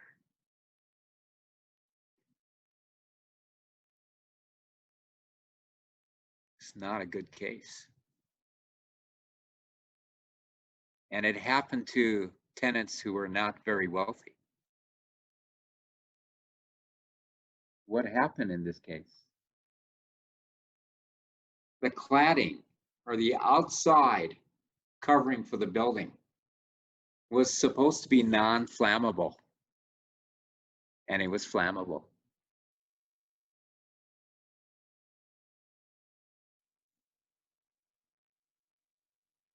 The project manager and site superintendent said they didn't know. When they quizzed the project manager more, they asked him, well, didn't your company also was involved in another location in London where there was a fire out there? And he said, nobody told me. They asked the site superintendent, what do you know about it? He said, nothing. Nobody told me. Why would we use a material that doesn't meet the specification, doesn't meet the requirements? They even had their testing group, their government testing group, say, the contractor cheated. He said this in court. Contractor cheated. How can a contractor cheat the testing system?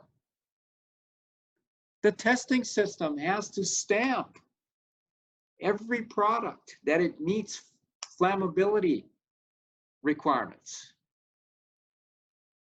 that its flame spread identifies it as non-flammable. How can the testing agency somehow miss that? They had inspectors. They had experts. Everybody looked at it.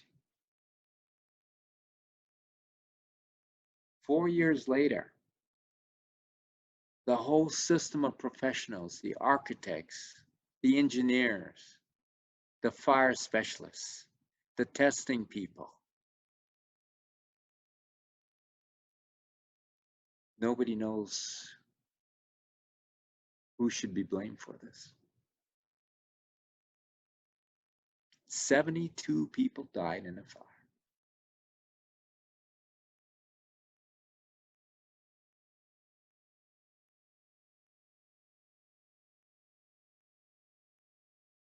These case studies are all over the place.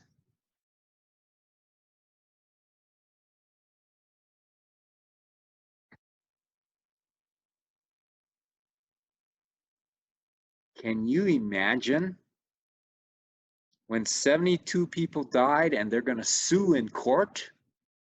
Can you imagine how people are going to fly and say they knew nothing about this?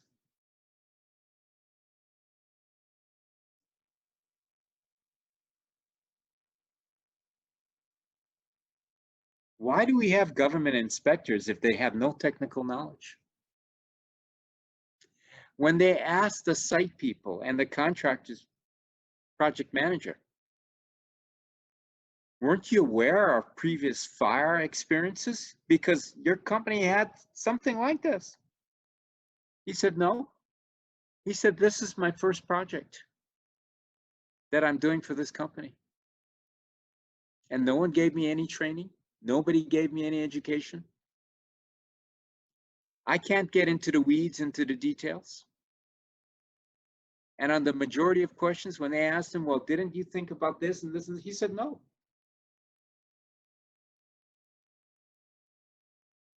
Very smart guy. All you have to say is you didn't know. Wow.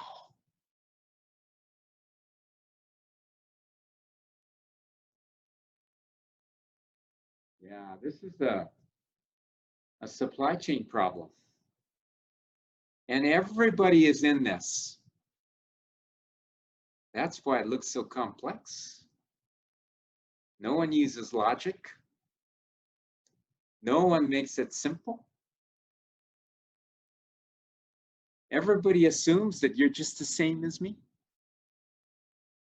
This is the entire structure set up by the professionals that the client is using to deliver services. Wow.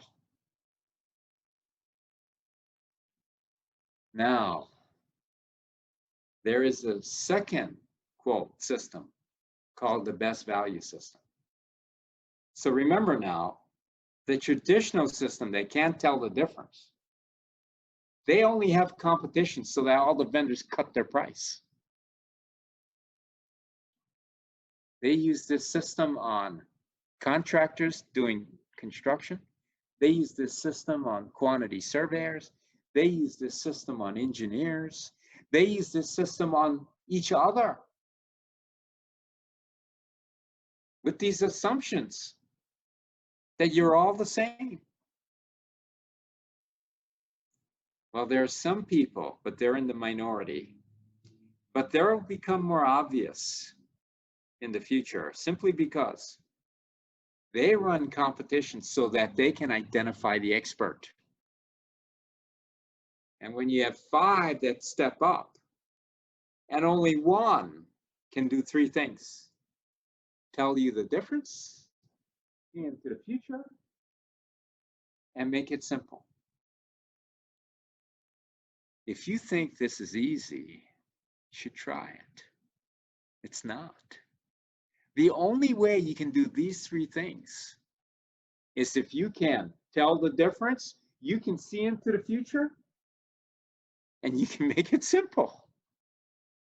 Right? And this is the best value approach. And once we find the expert, we turn it over to the expert. But just to be careful,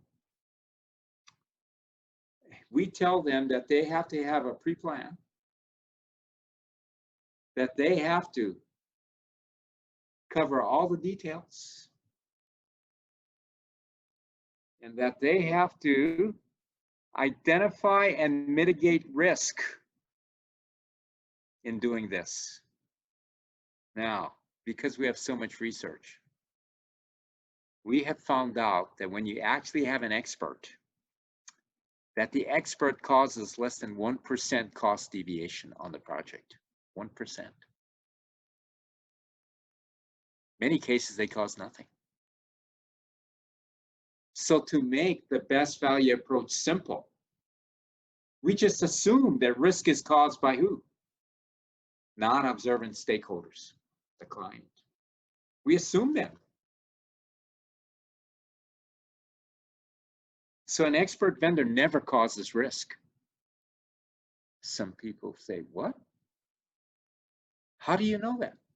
Because we've run tests after tests after tests after tests, and it's true. Experts don't cause risk. So if you go out, find out somebody is an expert because they can tell the difference, they can see into the future, and they can make it simple. What's going to be your project performance? It's going to be outstanding. Right? And I've seen this happen in many places. So we go to that best value environment to identify and utilize expertise, which means, do we do this to the expert? The answer is no. We turn it over to the expert. Should I inspect the expert's work? No.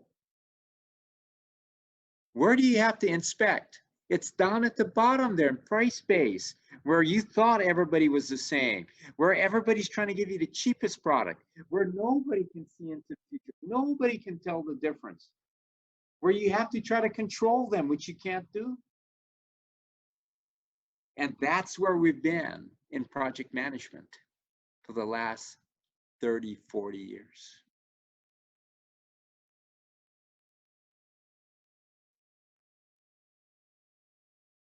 Once again, experts can do what? If there's anything you can take away from this, is to remember that the expert can tell the difference. The expert can see into the future, and the expert can make it simple. If they can't make it simple, if they can't explain it in very few minutes, they're not an expert. So we can go across the boards here. Let's say we're looking for an ERP system, right? It's really a financial platform. We tell the client, the only thing you can put in your RFP are metrics that are simple. That means it's observable and I can count it. If anybody has to think, we don't use the metric. Very straightforward. So the amount of money we have, you know, everybody can count that. The number of people who are going to use this, everybody can agree. If they can't agree on a metric, what do we do with that metric? We throw it away. Then we have vendors come in.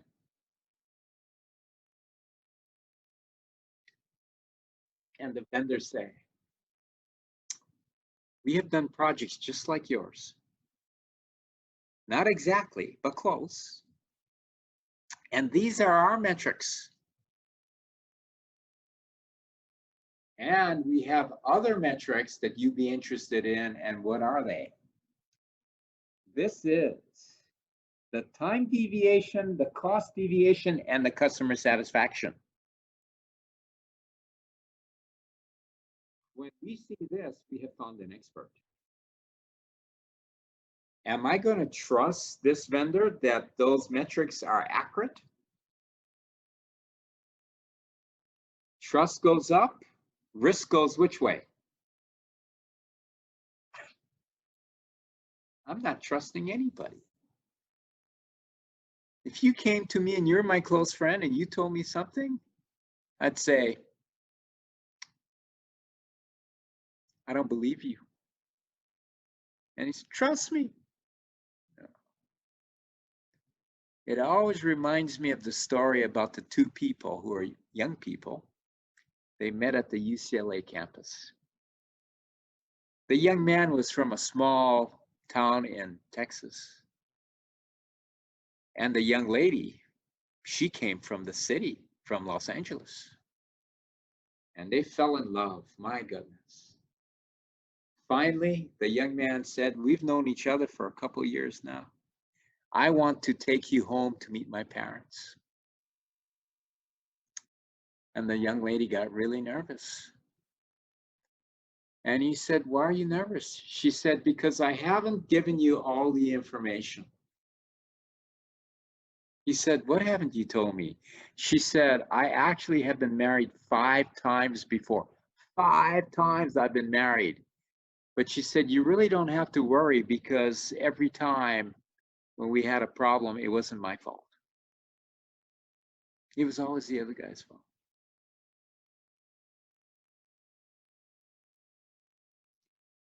Yes, you have to be able to tell the difference. And behind this technology is all the explanation of the natural laws. We actually teach high school students how to do this. And the high school students, once they figure this out, my goodness, they can do a lot. Okay. And so we have a process. And we work all the vendors through the process. And this process is called the best value approach.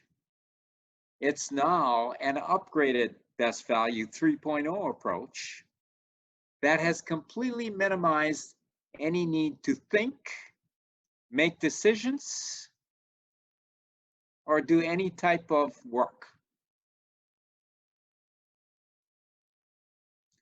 And I propose that if there's a student, right, who knew nothing about the supply chain and nothing about what we're going to deliver, if they just follow the rules, they could actually pick the expert and deliver phenomenal project performance. Why? Because you don't need to know anything. It's automated. Wow.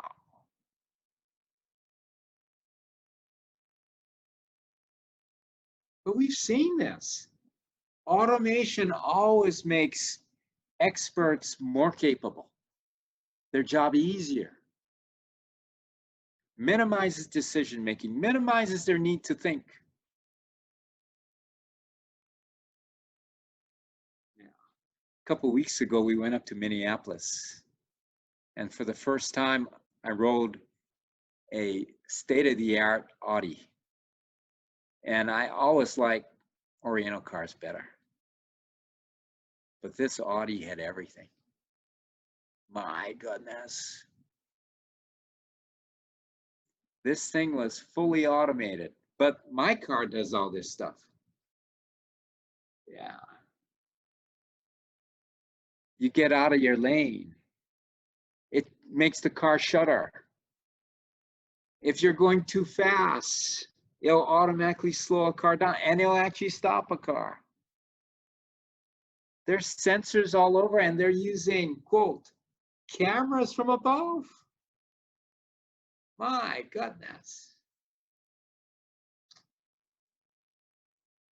Automation. And most of you aren't old enough to know, but we know. And anybody who still needs to think. And this has become like a social thing where people are saying, I need to get paid a minimum salary. Like this guy at the end, I need to get paid a minimum salary. Well, what salary is he being paid now? He's not being paid at all. Why? Because a board's sitting there. We don't need the guy thinking and making decisions. Yes, this thing is going hog wild, right? This automation is just moving along at a drastic speed. Last December, I went into Los Angeles. I got on my app, I called a car, a Lyft. The guy came. I knew what he was going to charge me, where he was going to go. I actually knew if he was going the right speed. Cameras are all over in that car. When we got out of the car, I asked my wife, I said, honey, was he a Korean? Was he Chinese? I knew he wasn't Hispanic. She goes, I don't know. Then I said, you know, I don't remember him saying anything except hello and thank you. He wasn't talking at all. Wow. If you all can't see this coming. Now, I've been into like Malaysia, Kuala Lumpur. I've seen like state of the art, right? I mean, who's going to stop this automation? Nobody. Everything's getting automated. Risky things, they're all going to get automated. We used to think that some countries had an advantage because they had a lot of low-cost labor. No more. No more. They can't meet the quality requirements. They can't deliver high quality with no deviations. It's computers. Right? Anything that needs to be memorized, communicated, prioritized, they can break it down into simple tasks and either do it by iteration or even using what we call recursive language, where they actually get a function, and that function is like a guy walking around and he's actually doing a function, and the function is the answer.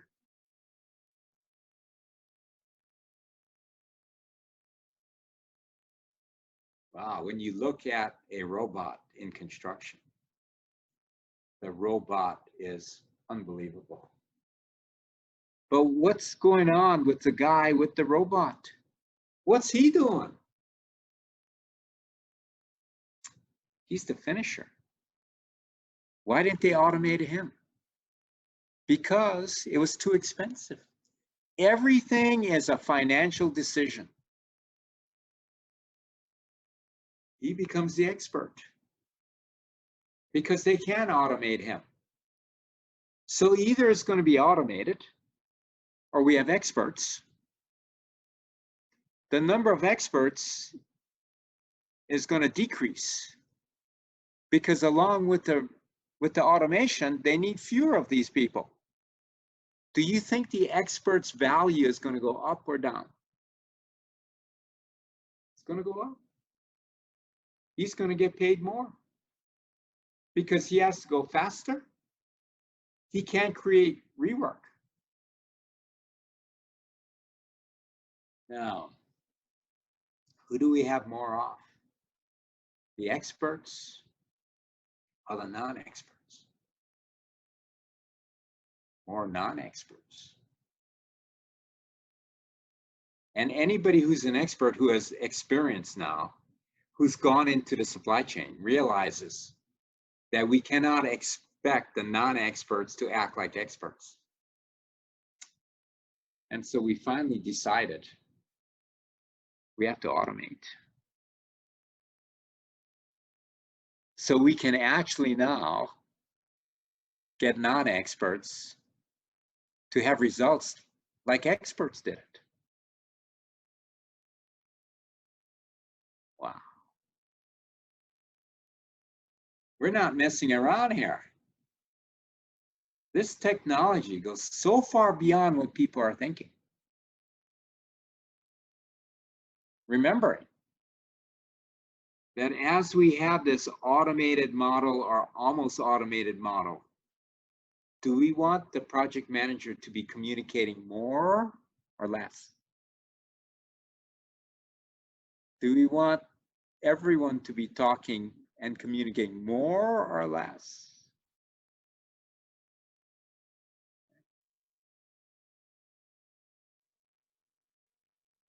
And we don't have the time, but we're going to make this available. Who are all these people doing this automation? They're college students. They're not even in the industries. Robotics and AI, they're not even made by experts in the industry. They just see something that they have a need for and they automate. Anything that takes thinking, memorizing, communicating can be done by the computer. And people get their food and services faster. And it's no deviations, no excuses.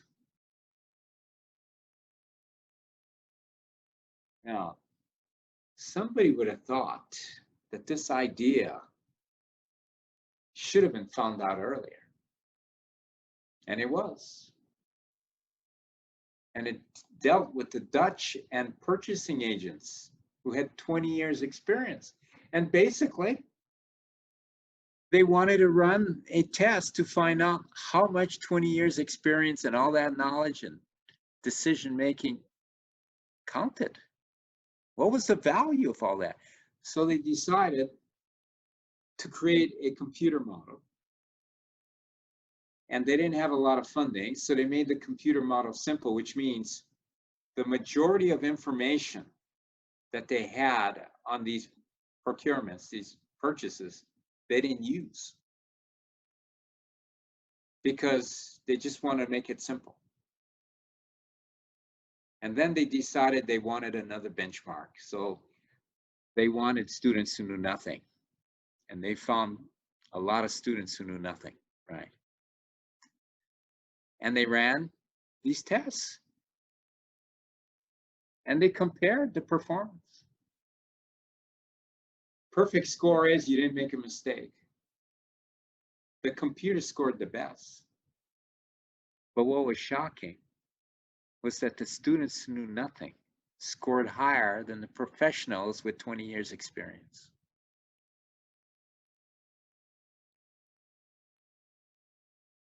When somebody needs more experience, does their risk that they bring go up or down? Somebody needs more education, does the risk go up or down?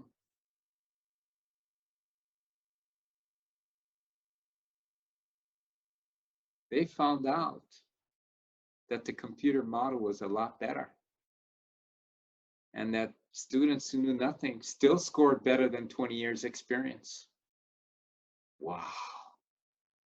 Now you'd think like, Hey, if I was in the purchasing career field, I was a professional, I would want to know this. Well, when was this test run?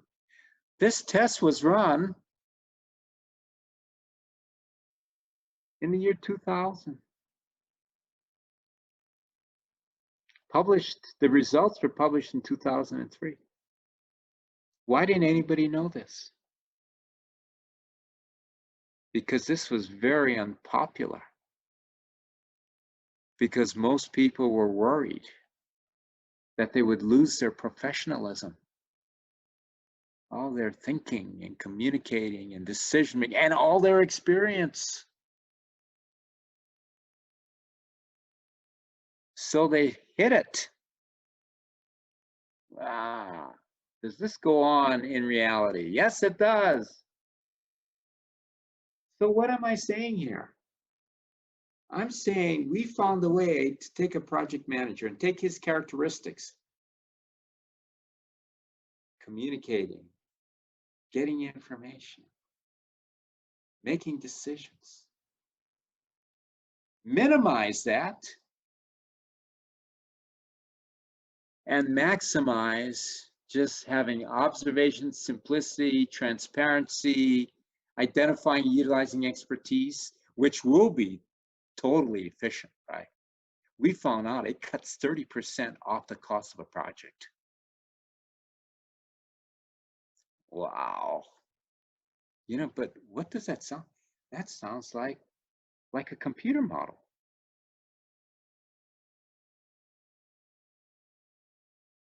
Now, why doesn't this kind of like take hold in a lot of the organizations? It's because there's some people, they're not experts. They don't understand and they're fearful. If somebody is not an expert, the fear level goes up or down.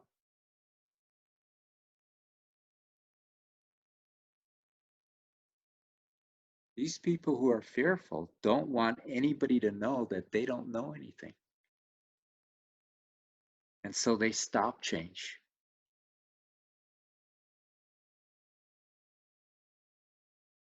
Why?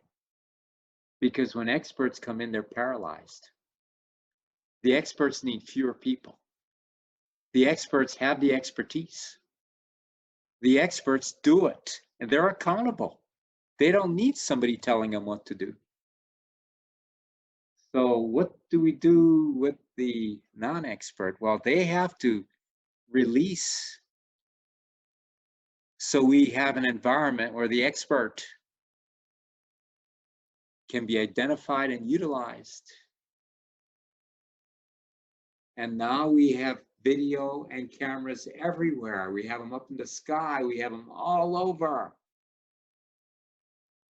Now we realize that there's a difference with birds. Some birds can actually go get their own fish. Can you imagine how long it would take to write a specification to identify this hawk? And we're being bombarded with information. There was a time when we actually believed that the porpoise needed a trainer to motivate him to jump higher and higher. Now with cameras, we know the porpoise can jump 20 feet in the open waters. Yeah, I had a professor try to convince a student, one of my students, that you needed that trainer at SeaWorld and the fish. Otherwise, the porpoise would never jump 20 feet.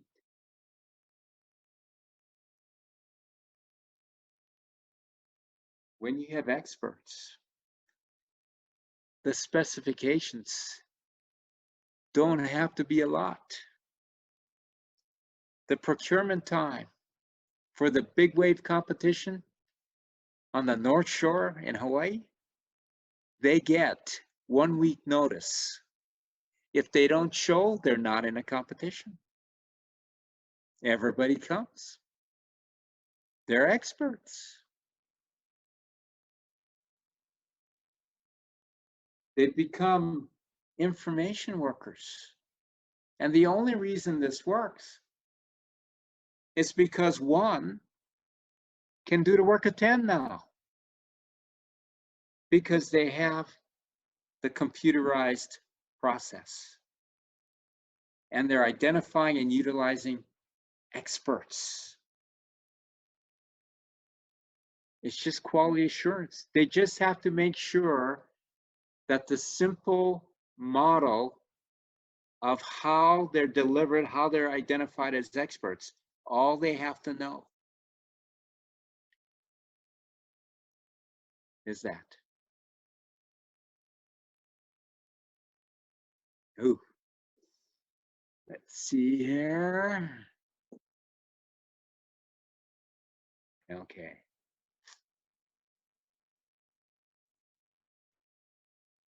Using metrics. People don't believe me. It's this simple. And now we have the people who don't understand. We have computerized this, so it's a simple structure that they operate within. They don't have to do all the thinking. They don't need any information. What are we talking about here? We're talking about an expert. He can see from beginning to end. He can tell the difference. He knows where risk comes from. It's from people who can't see. They're not trying to cause risk. So he now knows that he has to have a pre-plan from beginning to end. A client will require this of an expert because he does it anyway. Then he will create a milestone schedule. He will identify where they don't have enough information. And he will utilize his own expertise to estimate what that information should be. And wherever there's somebody else who he does not control, who is causing risk, he will have a risk mitigation program. And he will track time and cost deviation caused by people who are creating risk. And the only reason he can do it is because he can see from beginning to end, he can tell the difference when there's a deviation, and he can make it simple. So the expert vendor actually has a system now that they can use. And all he's doing is he's telling everybody, guys, look, this is our current conditions in the initial conditions, and this is where we have to go. And so every step of the way, we're just going to give you metrics that you can see that we're getting there. This is how simple it is. There's no mystery here. And every week on every project that an expert works on, he has the dominant information, time, cost, deviations, and who caused that. He has an initial schedule that is simplified, that has metrics that are non-technical. And as he goes through the project, he is tracking the actual scheduling. And if the current schedule does not match the existing schedule, he tells people, this is a deviation. And the deviation has cost and time impact. And by the way, this is who caused it. Now, the expert never waits for risk to happen. The expert, as he's moving through the project, he knows where the risk is going to be created. He tries to mitigate it by telling everybody, we need to pay attention. We have 3 weeks to get to this activity, and it's not being done. If we go 3 more weeks, we all know this is the party, this is the stakeholder, they're causing a risk. This is the cost and time impact that the client's going to have to pay.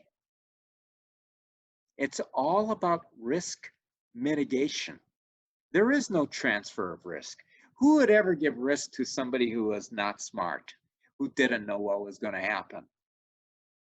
That is why we have such poor project performance, is because people have inaccurate ideas. We can do this with anything.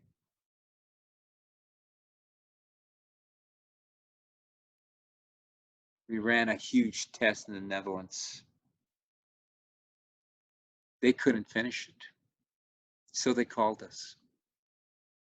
How many professors had the opportunity to do a $1 billion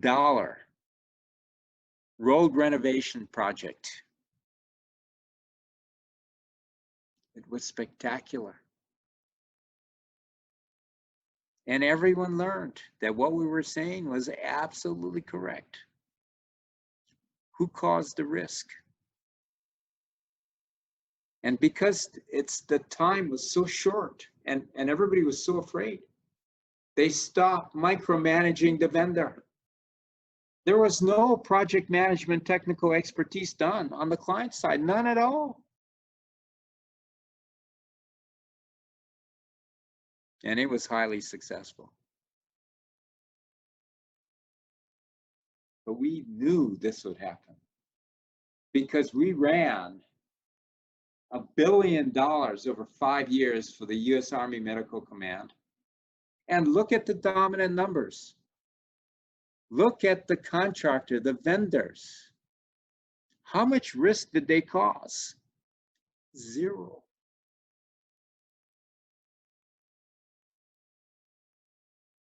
We could break it out. We could break out the contractor performances. The information, once it got out, my goodness, everybody wanted to perform. We went into the state of Minnesota. The same results. Different clients.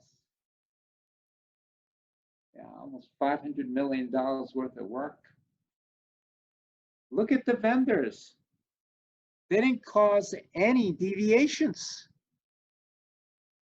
Right? Which means, in reality, experts don't cause risk. So you can actually simplify the whole model by saying, because they don't cause risk, because they can tell the difference and they can see into the future and they can make it simple, that the only person who can track time and cost deviation is who? It's the expert. It's that simple. Do we have to tell them what to do? No. All we have to do on the client side is we have to make sure that we're running the metrics.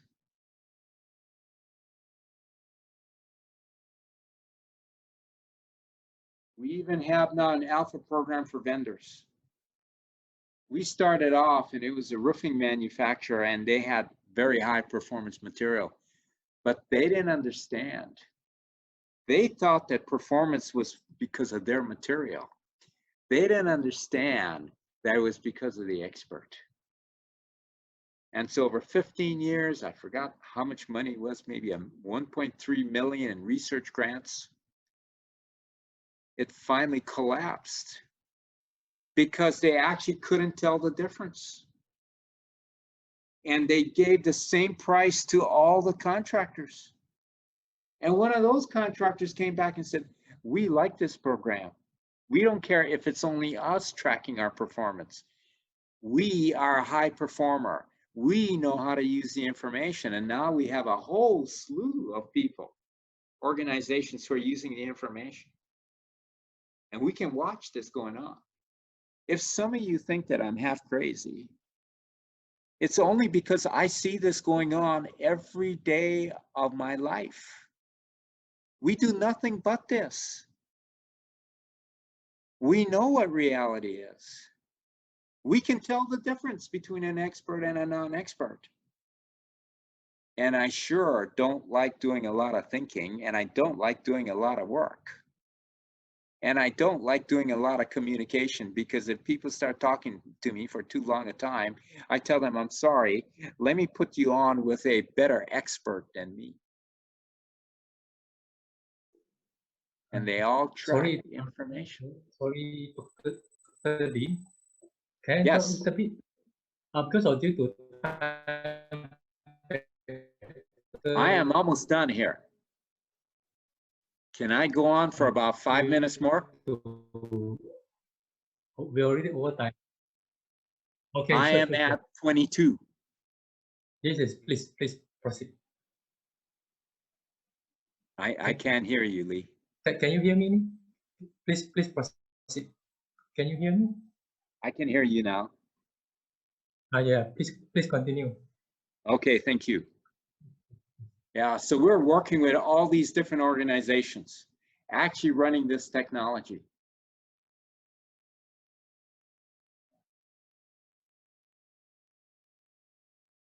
These are natural laws.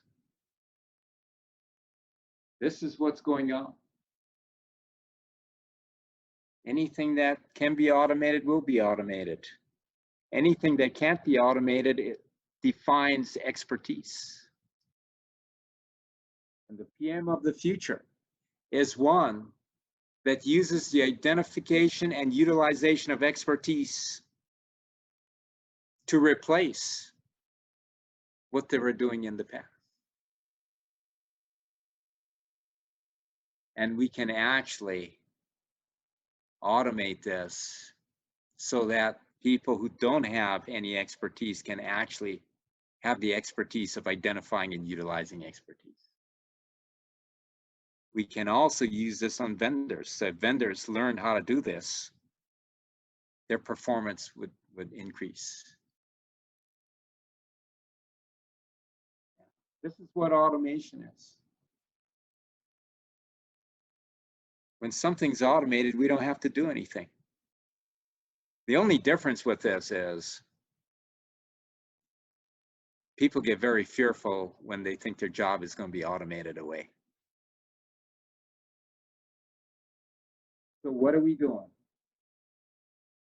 We're doing all these different tasks. Probably the one that has me the most excited is number 4. Hopefully this will happen next month. We will start identifying and utilizing expertise of cutting edge technology that we have no idea of what they do.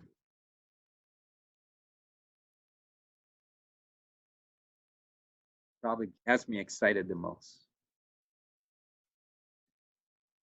Why am I really excited about this? Because I do it day in and day out. I have to be honest. I don't work in a bureaucracy. I wake up in the morning and I try to be visionary. And so I have a very blessed life. Right?